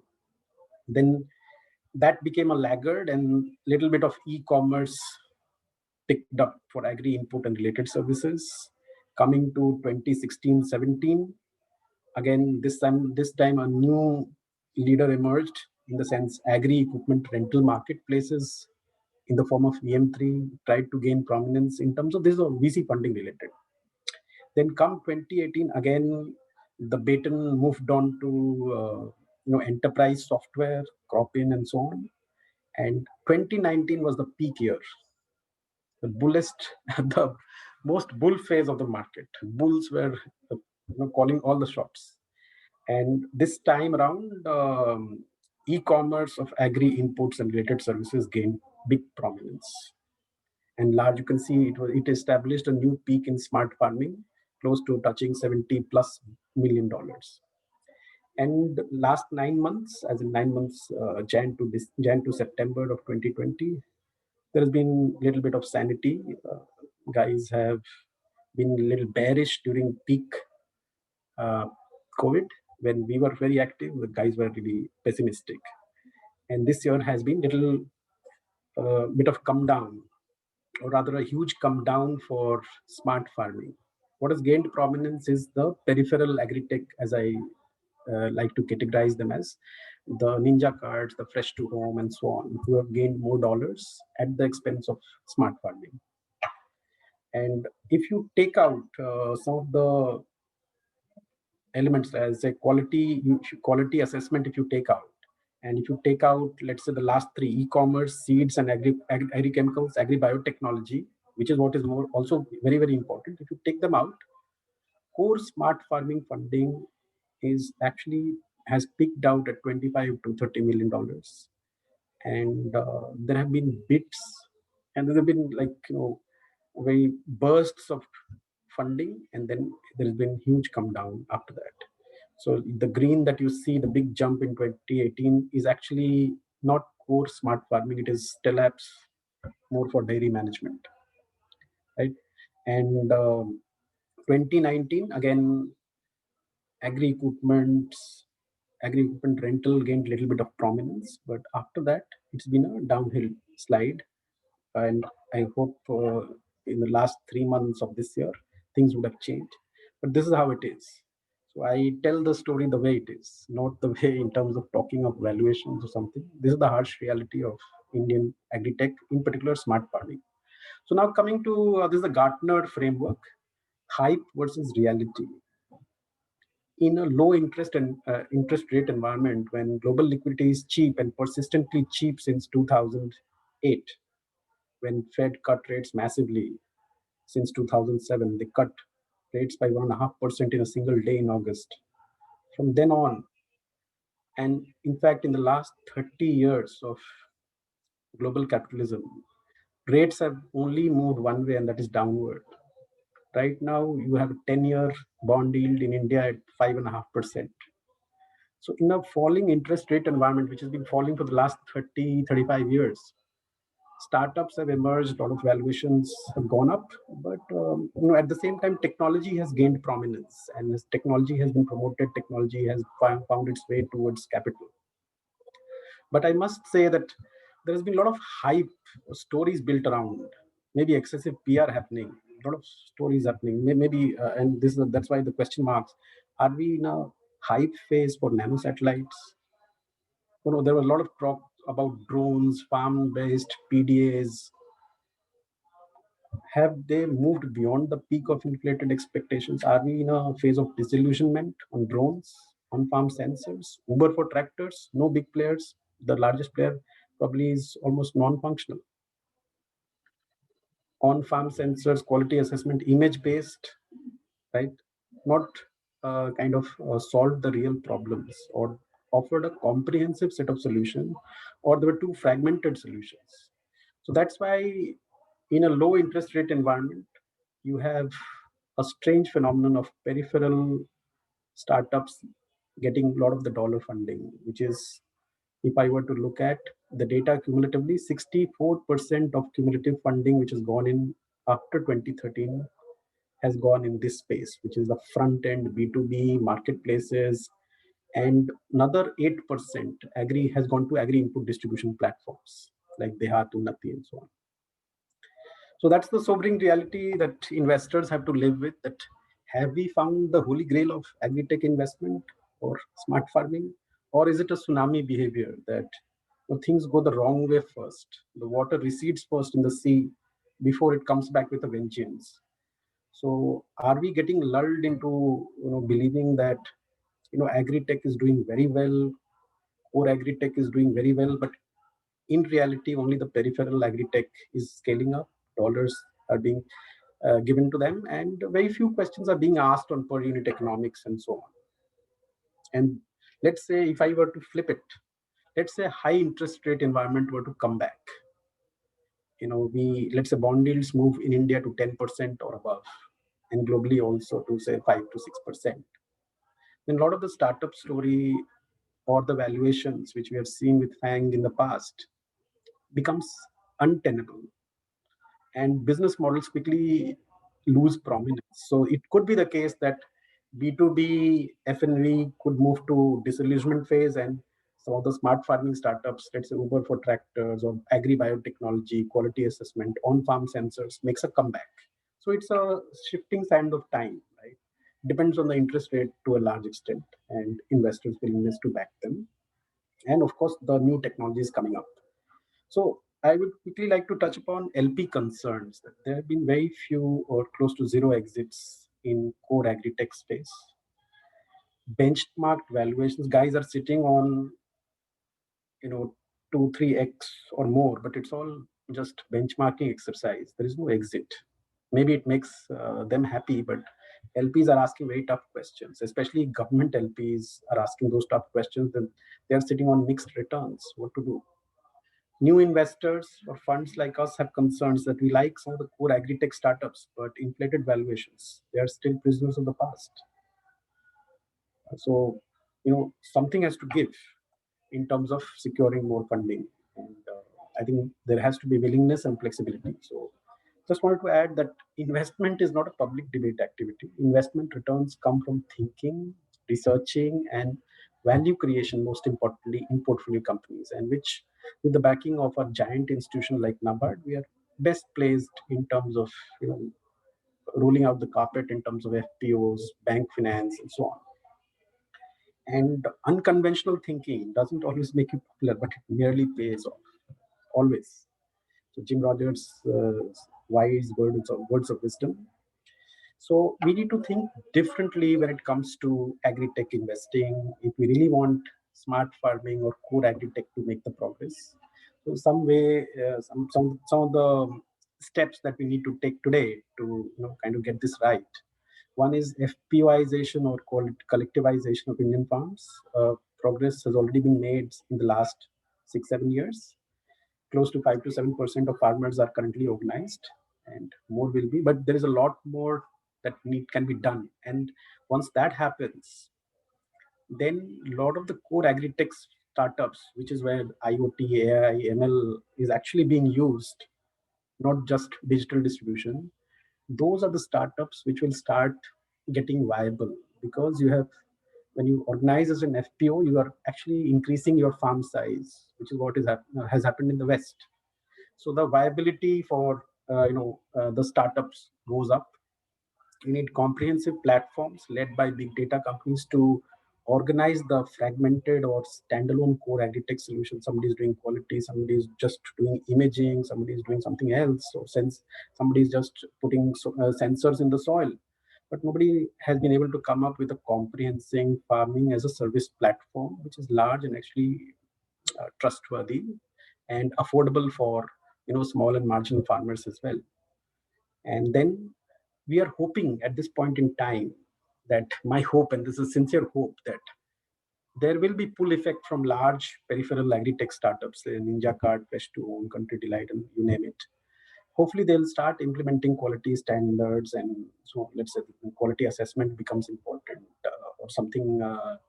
Some of these startups which are doing the core agri smart farming bit, they can get some sort of business from the larger platforms which are being created at the front end. And some sort of new viability funding mechanism needs to be devised, with maybe roping in CSR money, local state government support, and I must add that Telangana government, Karnataka government have been very, very proactive.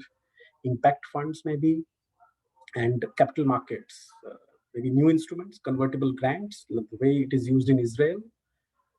Unfortunately, convertible grants do not enjoy legal status in India today, but certainly that's a way out. Structured bonds, and say fall in technology costs, which will take time, but will certainly happen, and increased involvement of Indian agri-food corporates, the Mahindra, Tatas, and so on. So with that, I would like to kind of end my presentation. Just 1 second.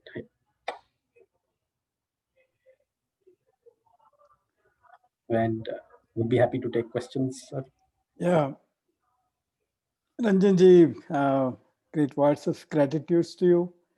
I think you put the kind of AgriTech issues surfacing very well, and it's so nice that an investor of your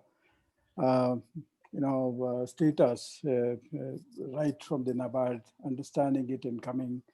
I think it's more of understanding which the AgriTech and the domain needs, and then try to make the kind of offerings, whether you call it as a PE or a kind of venture capital or whatever.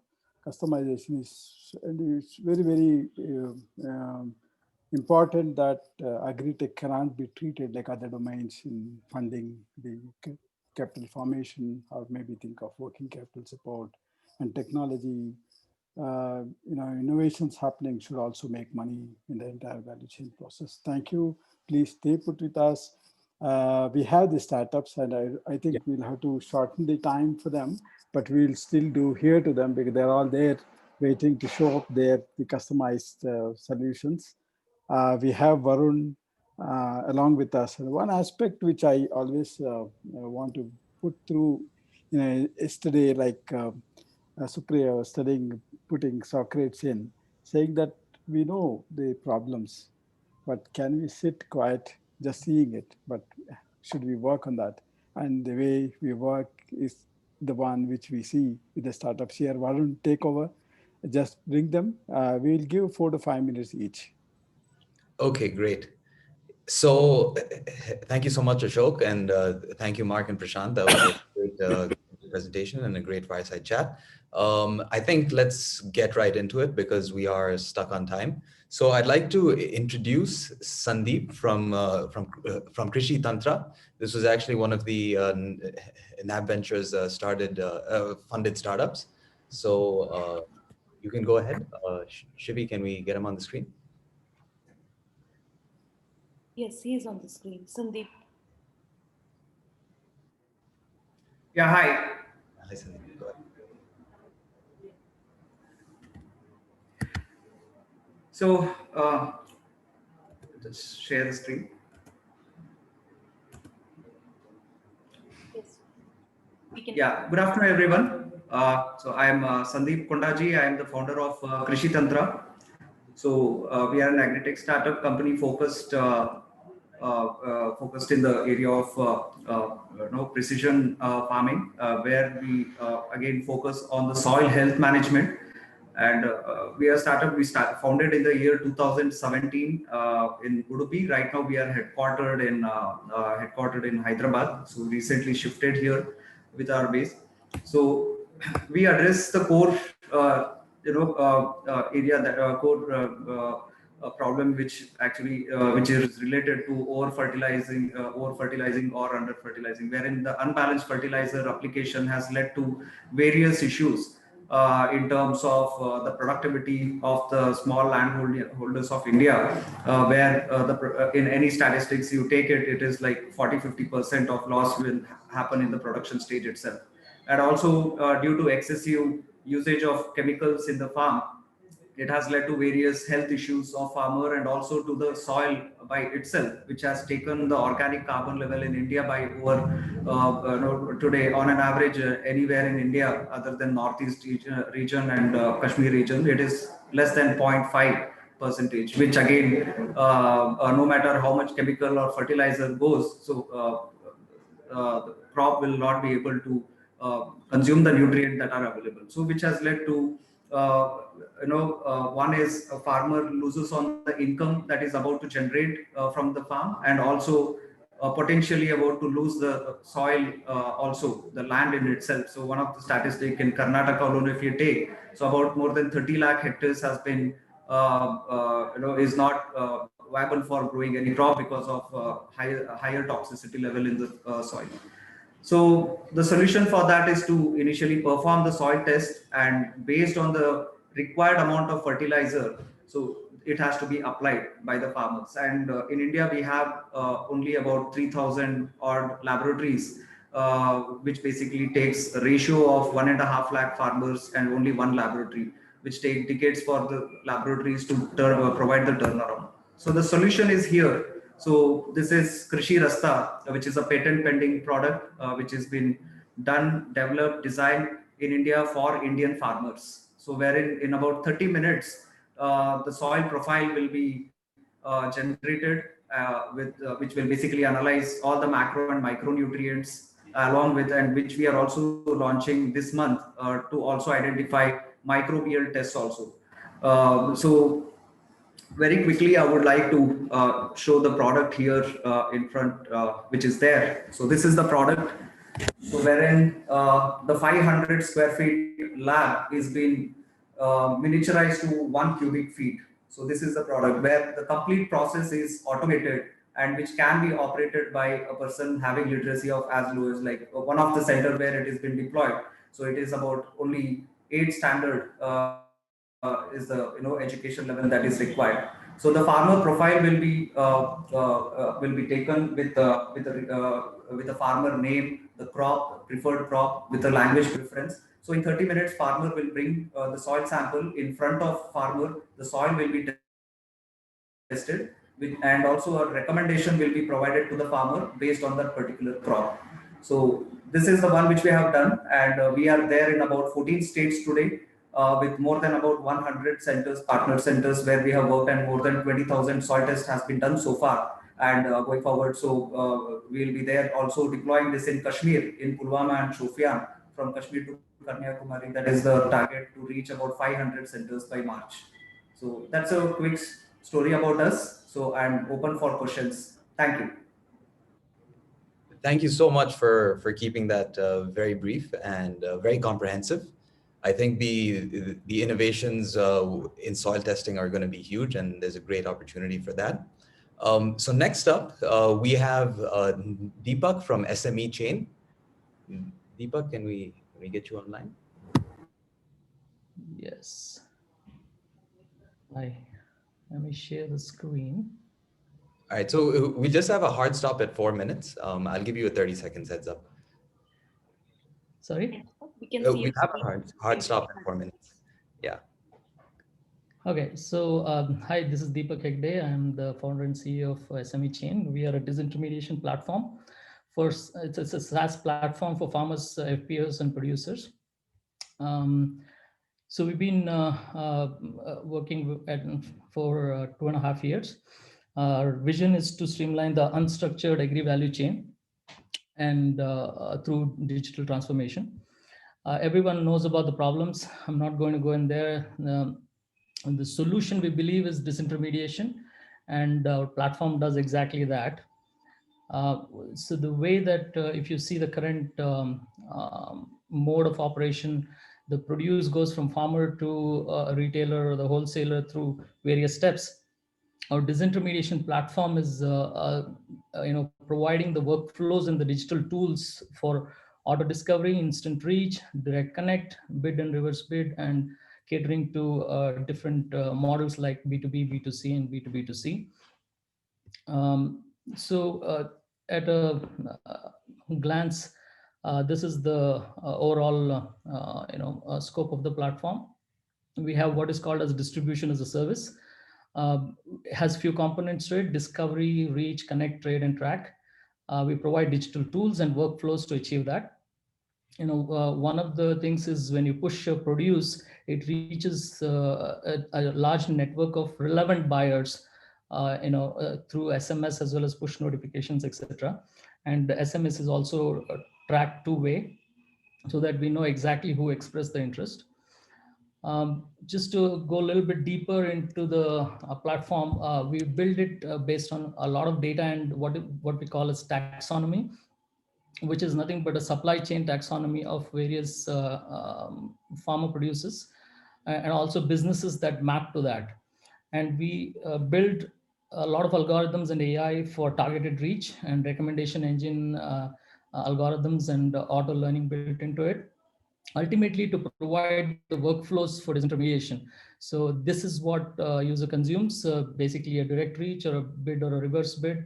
And we can take the farmers to agripreneurs instantly.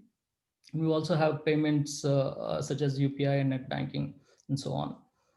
So this is some of the producers that we put in our bid marketplace, along with sending a targeted SMS to the relevant buyers. And we send it to a large database of 3.5 lakh businesses, which are mapped to the supply chain taxonomy that we build. We have, as I said, ability to track the SMS 2 ways, and we enable the bid and reverse bid as well for inputs.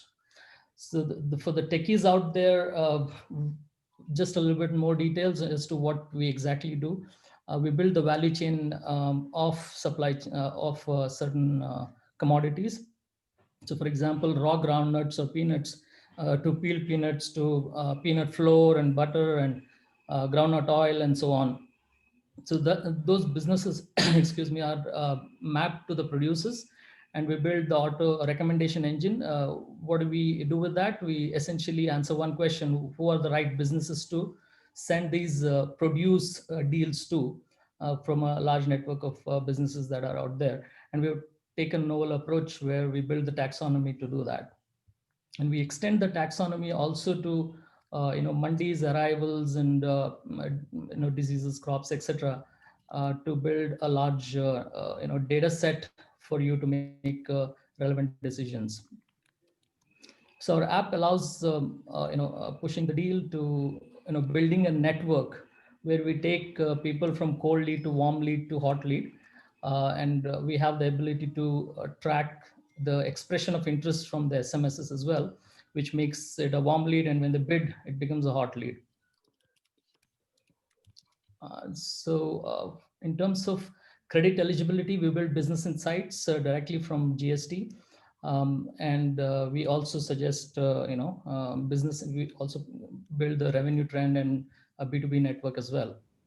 Last but not the least, our digital tools can help convert farmer to agripreneur instantly, both for outputs and inputs. They can create catalogs and sell their produce directly to consumers. And for example, FPOs can sell that to the farmers, the inputs to the farmers. In short, we believe that FPOs have direct connect with the farmers and they are the trusted partners. So we believe empowering the FPOs and smaller businesses to go digital so that we can democratize this the approach to AgriTech. With that, I'm rushing, sorry. Thank you very much, Tai and Ashok and others for giving us the opportunity. We're looking forward to connect with FPOs, traders, other ecosystem partners and large enterprises as well, and also the investors as we continue to scale our products and solutions. We invite you to connect with us as part of our journey. And also please visit our booth and we will be happy to answer any questions. Thanks again, guys. And thank you, Tai, again. Thank you so much. Yes. Hope I was within the time duration it was given. Yeah, that was great. So unfortunately, we actually have about 4 more startups that we would like to showcase, but due to time, we're going to have to reschedule them for 4:30 p.m. Today. So please, if you are interested in seeing what else is going on, we have some very, very cool and innovative companies with their technologies. So please join us at 4:30. And yes, you. Thanks, Varun. Thanks for the great moderating here. In fact, all these startups have the stalls. Please spend some time with their booths there and come back at 4:30. We'll give you another opportunity. Satyuk, we want to listen to you. The other two, Faisal and we have Stellabs. I think we should get back to you at 4:30. Joy, accommodate us in the same track at 4:30, and we'll be there for another 20-25 minutes and take the Q&A from the audience. It was a great time we had with the audience and the people around. I think it went beyond my expectation, Joy. Yes, thank you so Really much, happy Ashok. with that. Thank you so much, Varun and team. Thank you so much to the NAB Venture team, Ranjan. We want to listen to the entire set of startups. So we have created space for you on the same track, which is the intelligent track. And this I'm talking to the audience as well. We have a large audience dialed in and waiting. So stay tuned. We will continue the Agri track at 4:30 with the rest of the startups also sharing their success stories. Thank you all so much. I have great pleasure in inviting the NASSCOM panel on board now. I shall hand over to Vijeta Shastri, who will introduce who is the session chair and who will then take it forward. Thank you. Thank you so much. Hi, Kostav, how are you doing? I'm doing well. Can you hear me properly? Yes, we can. You're very audible. Thank you so much, Kostav. Okay. My pleasure. How are you today? All well. I think Ishak's also there. Harish is also there. Okay. All right, perfect. We'll just hang on for a second till they come in. Yeah. Yes. Hi, Harish. Hi, Ishak here. Yeah. Kostav. Yeah. Hi, everyone. Hi, Vijeta. Hi. Okay. Sorry, we got slightly delayed by a minute. Sorry about that. We had a problem. Startups. So what we're doing is we're shifting them to a slightly different track later on in the day. And startups are startups, right? When they start talking, they don't stop. So, but we got to give them time. That's what TAI is always famous for. So fantastic. So Harish, we will not delay more. Shivi, when are we going to go live? Are we live already, or we're just going to go live in a minute? Hi, Aisha. We can go live. We're live. We're live now? Okay, fantastic. So without wasting any more time, good afternoon, everyone. Thank you so much once again for being part of the IoTMatrix.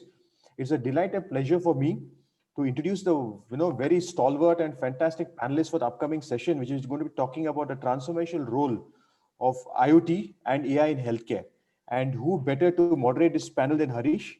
And of course, we have Ishaq Kadri, well known in the entities and in the forums, always giving a lot of insights and doing a lot of work with the ecosystem and startups. And then we also have Kostav Chatterjee. So Harish, in the interest of time, I'm going to hand this over to you. Kick-ass session, looking forward to it, and all the very best, gentlemen. Thank you so much. Thank you so much. I think Kostav is going to be moderating it. Yes, thanks. Thank you, Harish. Hello, everyone. Welcome to the TAI Matrix 2020 conference. My name is Kostav Chatterjee. I'm a principal at Frost & Sullivan's Global Healthcare Practice, and today I'll be moderating a session on the transformational role of IoT and AI in healthcare. We have a very credible panel, as already mentioned by Vijay, on this issue. We have Mr. Ishaq Kadri, who has more than 25 years of experience in IT for healthcare, retail, and transportation verticals. He has been a secretary of HIMSS India chapter. He was also IT consultant at Meteor Hospitals Delhi and VPS Healthcare in Abu Dhabi. He's also a visiting faculty at Tata Institute of Social Sciences. He was the ex-CIO of Shalbai Hospital and a group CIO of Kerala Institute of Medical Sciences. He was also the founding member of Hospital IT Association, which is also called Hospital Tech. And his expertise include IT strategy, operational excellence, program management, EMR adoption, and change management for information security. It's my pleasure, Mr. Ishaq, to welcome you on this panel. Thank you. We also have my pleasure to be here. Thanks. We also have Mr. Harish Rijwani. He's a seasoned healthcare IT professional. He has spent more than 17 years in healthcare IT. Right now, he's working as a very important executive with CTS Tech, a global healthcare IT conglomerate. He has also been a writer and author of many healthcare IT related books. He is also a visiting faculty at leading business schools in India, including Wellinkar Institute of Management in Mumbai and also KJ Somaya. Harish, it's an honor for me to also welcome you on this panel. Thank you. Thank you so much. It's great to be here. My pleasure to host you both. And let's get started with the discussion itself. I'll kick Why not off. the moderator also introducing? So I briefly introduced myself to start off with. Ishaq. So again, my name is Kaustubh Chatterjee. I've been working with Frost & Sullivan since 2015. I primarily work with healthcare IT companies globally and help them in their growth strategies. My role involves producing syndicated research content and also collaborating with our global consultants to offer targeted insight around how healthcare IT solutions should be conceptualized, deployed, managed, and created for long-term sustainable impact for patients and every stakeholder in the care continuum. Prior to Frost & Sullivan, I was working with another procurement consulting firm based in Chennai called Bureau Incorporated. That was my first job, and I spent 2 years there advising big pharma companies and helped them procure digital marketing services from global marketing agencies. I've done MBA from Delhi, and before that I did BSc in computer science and statistics. So that's about me very briefly.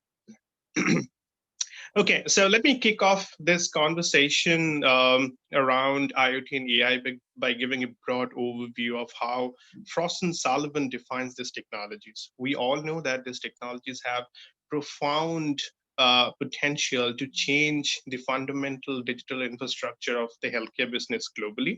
And we have done a lot of work around how IoT and AI solutions are used by progressive providers, payers, medical device companies, pharmaceutical companies, and research agencies to create a range of solutions that target towards not only patient population, but also for every other aspect of their entire business. So the reason I'm trying to emphasize on that point is because we need to make it very clear to the audience listening to the panel today that these technologies are not essentially built only for the patient population or critical patient population. These technologies have more widespread application across the entire healthcare ecosystem.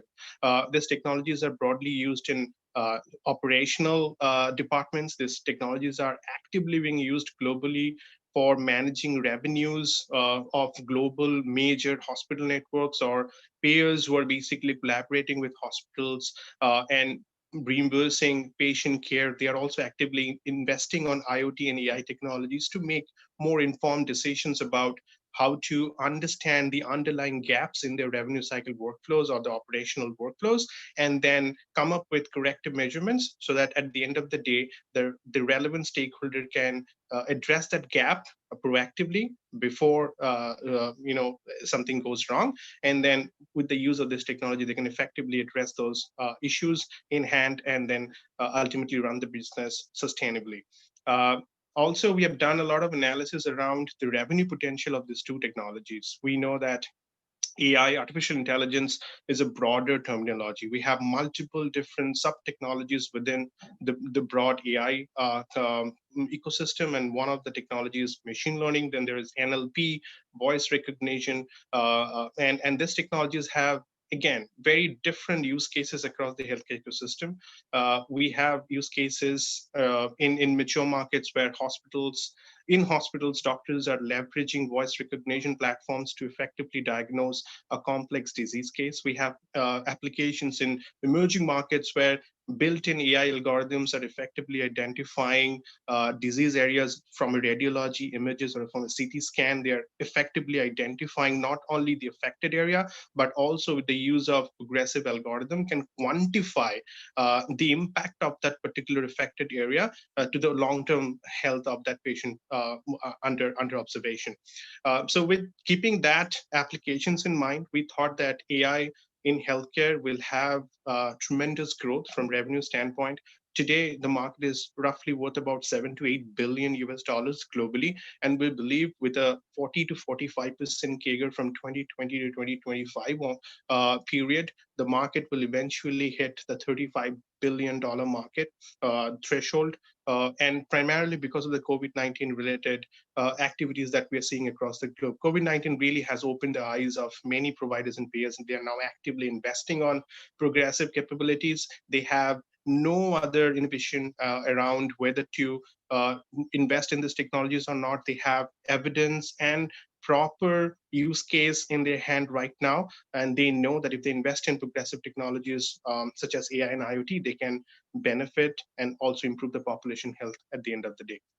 So that's why we believe that the market will grow from a $7 billion market to $35 billion market today. 50% of that revenue by the end of the study period by 2025 will be contributed by public agencies. This is a very important aspect that we should focus on. We always believe that these technologies are meant for the private world, but that's not the case. Globally, if you look at China, if you look at other emerging markets, billions of dollars are being invested by government stakeholders to create their own network of AI technologies and IoT technologies. Because AI technologies is horizontal, right? It cut across different healthcare verticals. It captures evidence and data from different stakeholders, different departments. So for a government stakeholder, it makes sense to have that underlying national level architecture in place through which they can collect data at scale and then also protect that data, ensure that the data is not transferred anywhere else to another country, and they learn from that utilization. So with that keeping in mind, we believe that AI will have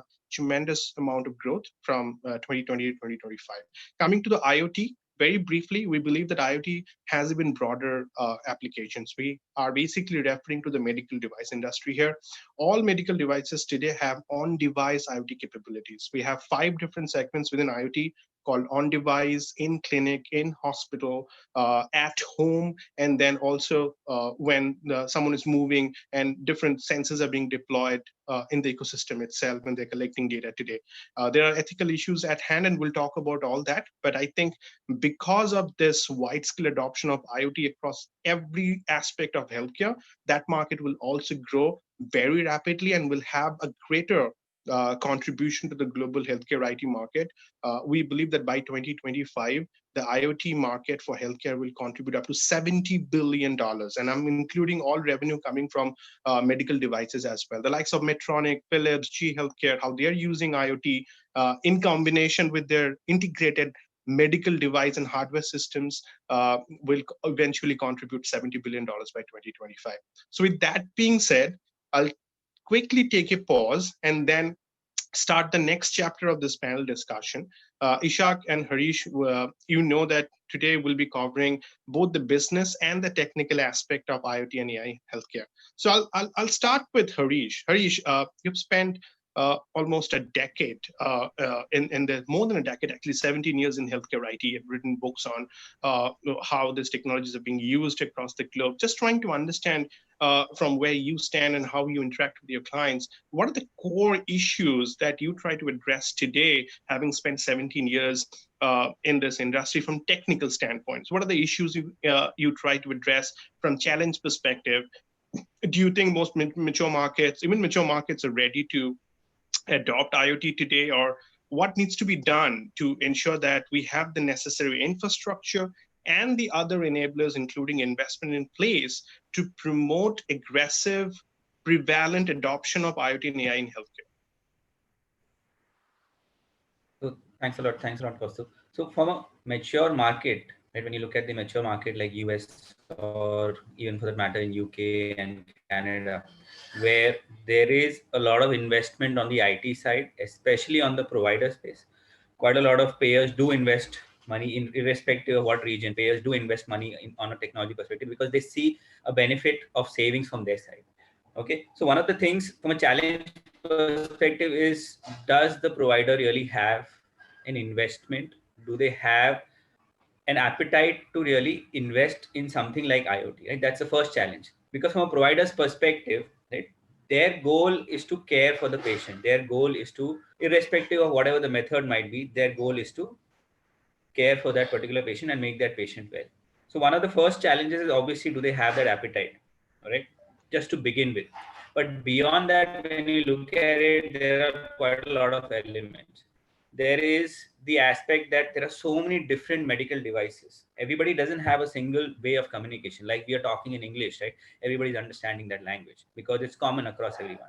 But a medical device can have a standard of IEEE, ISO. Everybody has a different standard because they're all, if anybody is from an electronics background, right, they're all chips and sensors. Every sensor is sending data in a different structure, in a different format. So that is the key challenge. If I start integrating that information, if I start integrating those key devices, which one should I pick? Right? Should I pick all the 100 which are there out there, all the 1,000 which are out there, or should I pick only 20? And within those also, right, you will find that there aren't many devices which are really FDA certified. And I'll just show you, if you can see this, right, this is a Nonin. That is a device which has the capability of sending data via Bluetooth to your iPad or your iPhone. Yep. Okay. Not many devices which are off the shelf, right? In today's world, in 2020, almost everybody in the world has a pulse oximeter, because that's what the market has come to, right? Because that's what the environment has become, that everybody knows what's an SpO2. Yep. But that's just showing you a spot check. You cannot do anything with it. If you want to send that data to somebody, you still have to build an interface, right? You need to see, because those normal devices really don't have a Bluetooth sensor. This Nonin device has a Bluetooth sensor. That is why it's able to send that data to an iPad or an iPhone. But beyond that also, I still need to do a manual intervention. That is, I need to click on the iPad and iPhone and send that file in an Excel format to my doctor or physician, whomever I want to send it to. Okay, so that's one of the other challenges, that Nonin is not that, what do you say, it's not cheap. I had to buy this for my mother a couple of years back, because she has a lung problem. She has a lung condition. So which is why we have to monitor her SpO2 regularly. Okay, I had to procure this from outside. I didn't get anything over here, and quite a lot of the ones which are there, right, are not that great in terms of, it's okay, but it's not that great. So again, that is another challenge when you're looking at it. Is the device really giving you the right output? Okay, so you need to pick the right device, especially if you want to monitor it from a long-term perspective. All right. And again, the point that you mentioned in terms of security, right? Is my data, if I have to integrate this information, is it going to be secure?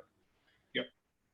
On the right hand side, right, one on the left hand side, I have to share the data from my Nonin device or any other Bluetooth or any other device for that matter, right? One is, how do I read this data? The other side is, are you able to understand the information that I'm sending to you? If I'm the device and you are the hospital EMR system, are you able to understand what I'm sending it to you?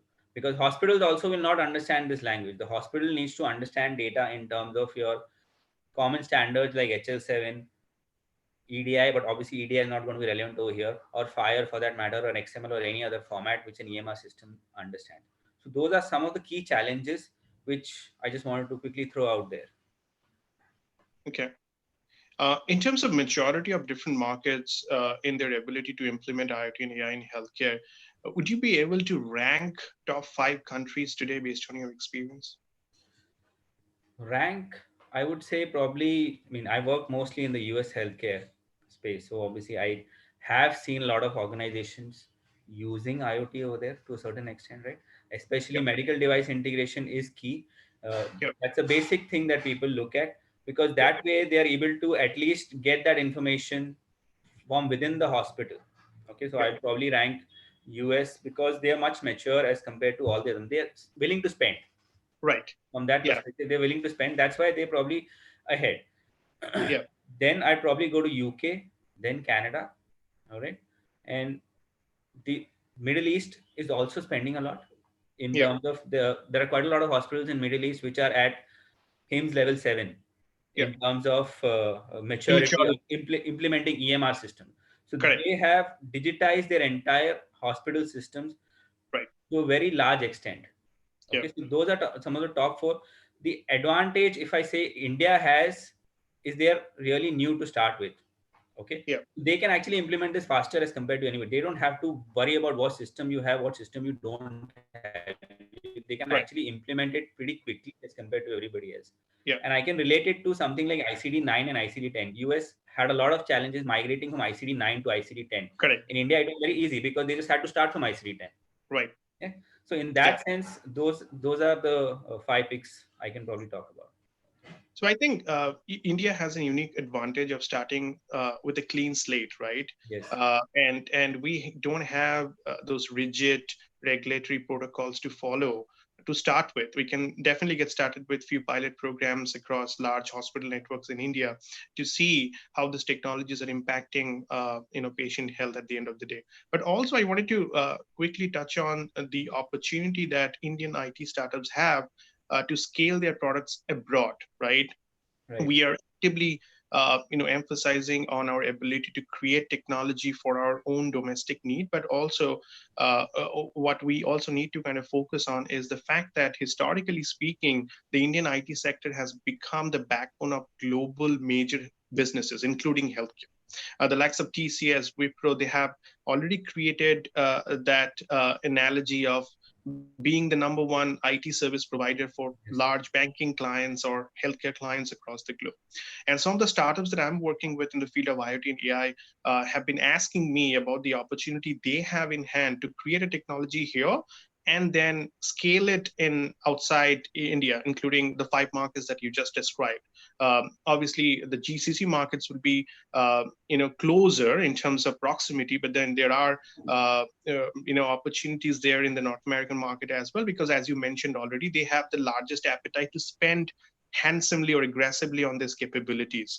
And they have the corporate buy-in at the leadership level to actually approve those funds and get started with these projects, because they know that if they don't invest in IT, they will leave behind. And probably some of the other markets like China will surpass their capability. And already we're seeing that trend that in the US, the import of healthcare IT from outside US has been accelerated. And US authorities are also concerned about the fact that we need to also invest locally in our domestic technology capabilities to ensure that we have the necessary infrastructure in hand to address our local needs. So everyone is basically looking into that local opportunity, but then India is at the intersection of all these global markets, and I think it's best positioned to offer the solution to both local markets and international markets. Now, moving a bit towards the business side of IoT and AI in healthcare, I would like to basically understand from Mr. Ishaq Qadri's experience in this field, having worked as a CIO with major hospitals, and right now he's also advising major payers and providers in India and outside. So Ishaq, just wanted to kind of capture your perspective on do you think that hospitals and payers are ready today to invest in IoT and AI from this emerging markets? If yes, then what are the areas they're right now focusing on? And really, let's talk about the business aspect. Who pays for the services? What is the long-term impact or ROI of these technologies from the supply side, etc.? Sure. Thanks, Kaustav. And once again, a very good afternoon to everyone.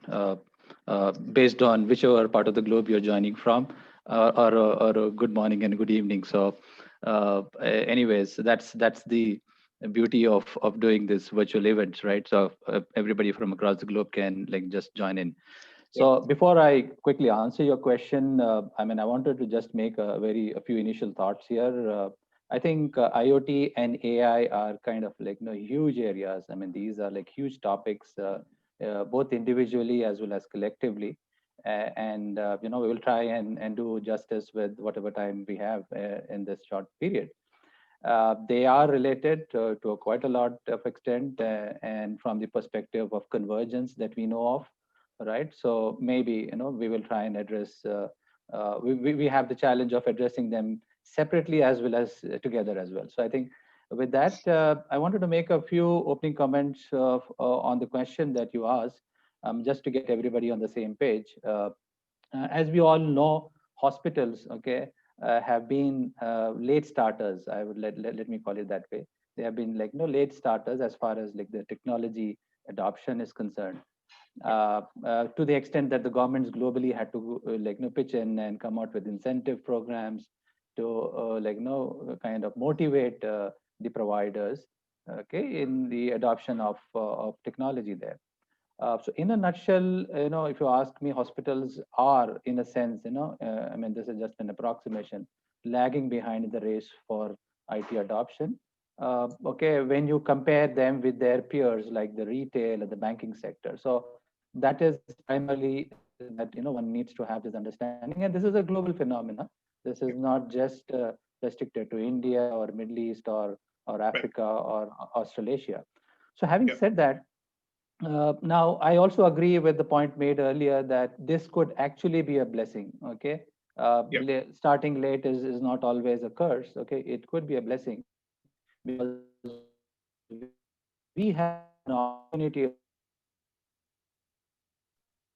okay, to be able to build the whole bottom, like this entire stack to be built up, right from the bottom, and with the application of the latest technologies, we will not have the burden of taking forward some of the legacy applications, okay, which are so difficult to connect with or do interoperation there. So health information technology, let me make a statement here. Health information technology, which we call as HIT in short, once was perceived as a barrier, okay, once was perceived as a barrier, okay, is now considered to be a bridge. So I think that's the reality of today, and pandemic no doubt has put the focus back into where it should be, and we are seeing a lot of so we are seeing a lot of focus, and a lot of organizations and hospitals are having a lot of interest. Okay, so the current mood and sentiments are upbeat. Okay, as the decision makers recognize the importance of IT based on various factors, including the pandemic scenario, also the fact that they themselves experience a lot of it. Okay, in their own ways, like in different sectors. So coming to the question directly, so this was about a few opening remarks here. Okay, so the traditional role of the hospital itself is changing, that we all know of. There's a paradigm shift happening there. Now, are the hospitals ready, okay, for this new invasion of technology into the hospitals? Are they ready for, I mean, for a want of a better word, I use that. Okay, it's not really an invasion there. So I would put it this way: psychologically, yes. Okay, so the mood is upbeat there. Like they are mentally prepared, because we used to face challenges. I remember 10 years back, 15 years back, getting an appointment, because I was on the development side and building EMRs and practice management systems. So getting the appointment with a hospital itself was a challenge, because first of all, there was no CIO. I mean, very handful of hospitals had CIOs. Okay, so we've come a long way in that sense. There is a psychological shift in the positive direction.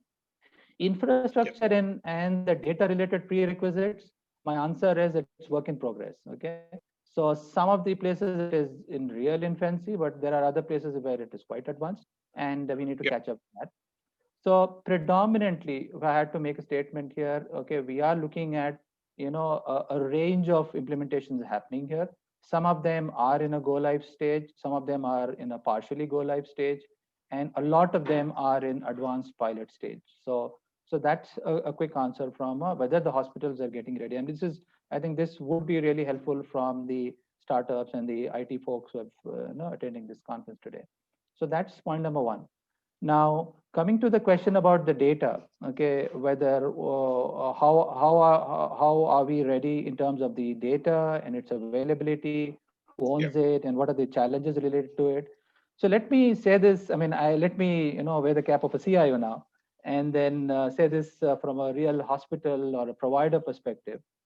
Okay, the first and foremost thing I would put the onus here, okay, as a contributing member of the whole hospital community, is that we need to look at really transforming the operations of the hospital in a sense of a 360-degree shift there.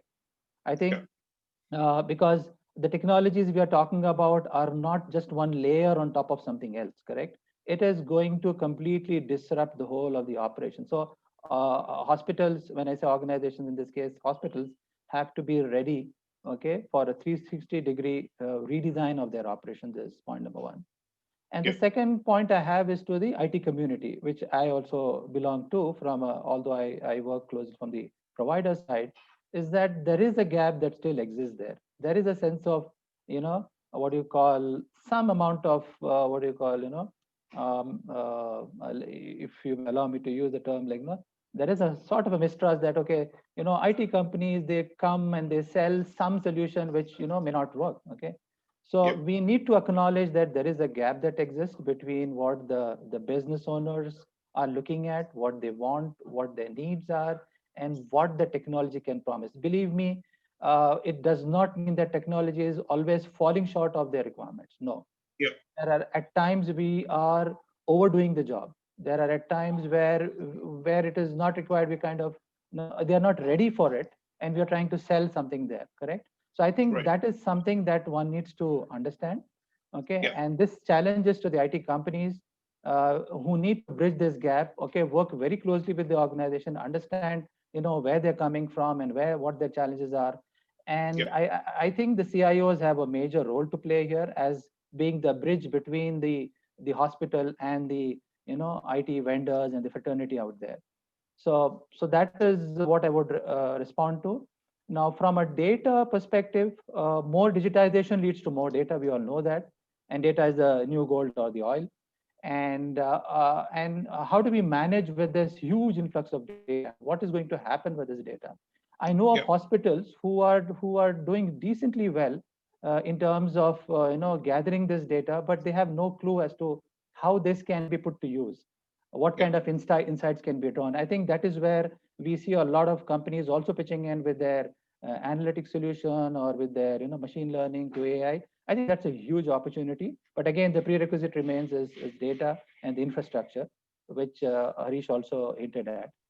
And so how do we address this challenge of data? Okay, there are 2 points that I wanted to touch upon here. Okay, number one is this, managing of this whole data has to be looked at in a real strategic way. There has to be a strategic thinking that is required in terms of looking at the overall life cycle of this data. Okay, where it is, getting captured, to what happens in transition. And there's a term that you would have heard is the continuum of care there, right? Yes. How do we manage the whole continuum of care? So right from looking at data getting transformed into information and then getting into a knowledge / wisdom there is what is the challenge that the industry needs to address. And the second challenge is about the security concerns which are there. Okay, there are like huge security concerns, not because the technologies are not there, but there are a lot of concerns that need to be addressed because the potential or the vulnerability of this data is much higher, even much higher than the financial information, because the richness is very high. So these are my thoughts with respect to the questions that you asked. I'll give it back, Pastor. Thanks. Thank you, Vishak. I totally agree with you on all those points, and just wanted to also mention a few things before we carry on the discussion. We have 9 more minutes to go. We are getting a few questions from the audience as well, and we'll have a targeted Q&A session towards the end. But very briefly, I just wanted to mention that speaking about the readiness of the market to adopt and embrace IoT and AI, there are a few things that we should also focus on. I was speaking with a couple of colleagues from North America, and they were saying that, okay, IT is fine. The technology and its appetite in the market is getting higher. There is no problem in that aspect. But the problem we're facing today is the availability of skilled resources who will be responsible to manage those infrastructure. The technology is built, but in the healthcare IT industry, I'm sure you'll agree with me that the business is recurring, and you need continuous update and upgrades to ensure that the technology is up to date and it effectively addresses patients and other stakeholders concerned across the care continuum 24/7, 365 days a year. From that aspect, I think one thing that is extremely lacking is the targeted focus towards building that resource, that capability. I'm not talking about the IT resource. I'm talking about people who will be responsible to write codes to build those technologies, to train those staff who will be ready to work in IoT and AI tomorrow. We know that we are already getting a lot of news around how coding is gamified and it has been democratized. The access of coding platforms has been democratized, and some of our brothers and then cousins are using obviously various India-based applications to at least get aware of the fact that coding is important. But from IoT and AI standpoint, these are very serious technologies that need specific training. And do you agree with me that moving forward, India as a country should also focus on building skilled resources to manage IoT and AI in healthcare? Absolutely. I mean, you hit it right on top of it, wherein the resource, the skill gap is huge. And we are just not talking about it. We are just not giving it the due importance that it deserves. And that is just not on the development side, which you highlighted, which I completely agree with. Also, it is on the hospital side as well. Okay, on the hospital side, we do not have enough, the skill sets for people to even adopt and apply these technologies. I mean, that's a big gap. I mean, at a higher level, if you ask me, that's my business model. I get calls from hospitals for that. But at the same time, when I go and advise hospitals, okay, there is no team which is ready to take this forward, and that's a gap that we need to fill with. Also, I mean, if you allow me for a minute, just want to talk about what's happening in the market. Like currently, what has become sort of staple and what is So according to my own engagements and what I have observed is okay, the EICU concept is fast picking up, right? So there is a good and this is where again there's a good collaboration happening between the entire, I mean, the players in the entire ecosystem, right? From the vendors, you have the Philips of the world and the Nihon Kodens and the GEs of the world, right? Who are kind of coming out with and our Indian companies also doing quite well. You have this Mindray and all that. So the point is that there is a good collaboration happening there. So EICU is taking very good shape these days, wherein these vitals are being constantly monitored, and then the bedside devices are getting integrated. The second trend I wanted to quickly highlight here is about the variety of sensors and the various variables and all that, which are doing quite well these days. And last but not the least, from an AI perspective, radiology is the first pick, from an AI standpoint. COPT, which is the short form for chronic I think obstructive. we have been muted. I'm not sure about that. Okay. Can you hear me? Yeah, I can hear you. I think we have been muted. No? Can you hear me now? Yes, I can. So from a radiology standpoint, you have, the COPD detection from a disease management perspective, diagnosis happening, lung related, and finally the cancer, breast cancer being one of the most predominant ones. And one of the things which I have come across recently is the voice recognition. I think this may be of interest for the startups and the IT companies there. Voice recognition is moving really very fast. So just watch out for that. And with this quick reminder, I'll give it back to you, Costa. Thanks for that. So I'd like to just add one point, Kaustav. Yes, Harish. Yeah. Yes. So one of the points that you mentioned about skilled workers in terms of people who understand AI and IoT pretty well. But an aspect which is very important in this is, do we really understand the data? Okay, that's key, because in healthcare you have so many different standards. Okay, in terms of, you have an ICD code, you have a HCPCS code, which is there for syringes or any other element, right? There are so many different types of codes. If you are purely from a banking background, and if you look at a number, right, 109.4, you might just think it's a number, but that 109.4 might actually be a diagnosis code. Okay. So that is also an important aspect. Do you really understand the data? And like you mentioned in the beginning, right, healthcare is so vast. You need to understand each domain that well. And that is also a gap. You have people who can explain, the technical expert, that what is this data really mean? Okay, that's key in completing the entire cycle and getting a good output. Yeah, completely agree with you, Harish, there.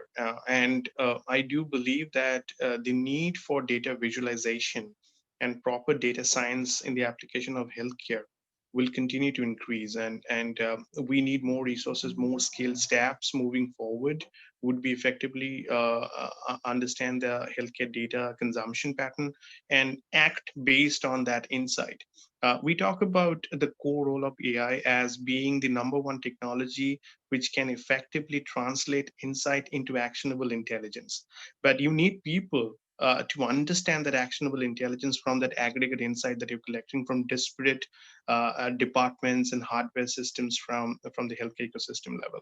So I completely agree with you on that. And we are seeing a trend in mature markets where companies are investing in automated technologies as well, where technologies are not being only consolidated at a central repository, but then algorithms are applied on top of it, so that that next step of conversion from insight to intelligence can happen seamlessly And then the intelligence is then given to a set of stakeholders who will make decisions, including physicians in this case, at point of care, based on that evidence that they're collecting through technologies. We have just few minutes left, and I just wanted to mention that the question that we had from the audience was the areas where AI and IoT will have maximum impact in healthcare. And I think we have already effectively addressed it by talking about breast cancer, voice recognition, the need to improve skill gaps, and having that holistic infrastructure in place through which we can collectively address the need to procure evidence at scale and make decisions based on that evidence 24/7, 365 days a year. Just one last minute that we have, I just wanted to touch on the future of IoT and AI. Already these technologies are termed as futuristic and progressive in nature, and even mature countries are just getting started with these technologies with pilot programs. But if you look at the long-term horizon of these technologies and their evolution in a 10-year, 15-year period, I think the rollout of 5G network from 2021 onwards will again prove to be a very important accelerator for IoT and AI in healthcare. One of the key bottlenecks that I faced while advising leading healthcare IT users in mature markets is the bandwidth issue. Some of the issues they have internally is the fact that their technologies are very progressive, even sometimes too progressive for a 4G network.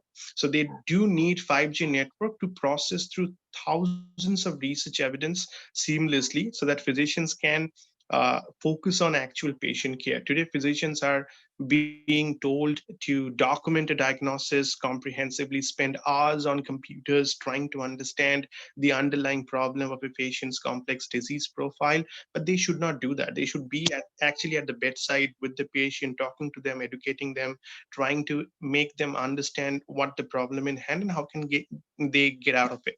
So keeping that context in mind, and also in the research side, in the pharma domain, how technologies are used to improve the drug pipeline or create new biomarkers for the next big blockbuster drug or the vaccine that we see now coming up, and the effort that went behind the scene to build that vaccine. We saw tremendous amount of usage of AI and IoT's application in healthcare. So from that perspective, we have already understood that 5G and the role of 5G in IoT and AI will be tremendous. There's one use case that I wanted to quickly highlight. In Chicago, AT&T worked with a hospital called Rush Hospital, and Rush Hospital completely transitioned their entire cloud network, including EMR, to a AT&T 5G network, and created the seamless infrastructure through which they're connecting with payers, they're connecting with patients and their family members. Everything is happening seamlessly through one centralized command center, which is powered by a 5G network. And as more countries invest on 5G network and adopt it progressively for healthcare as well, I think the role of IoT and AI will be more prevalent and more result oriented. So with that, I'll quickly thank again Harish and Ishak for your valuable time today. I look forward to stay in touch with you. I would also like to thank TIE Bangalore and NASCOM for giving the opportunity to host this and moderate this event.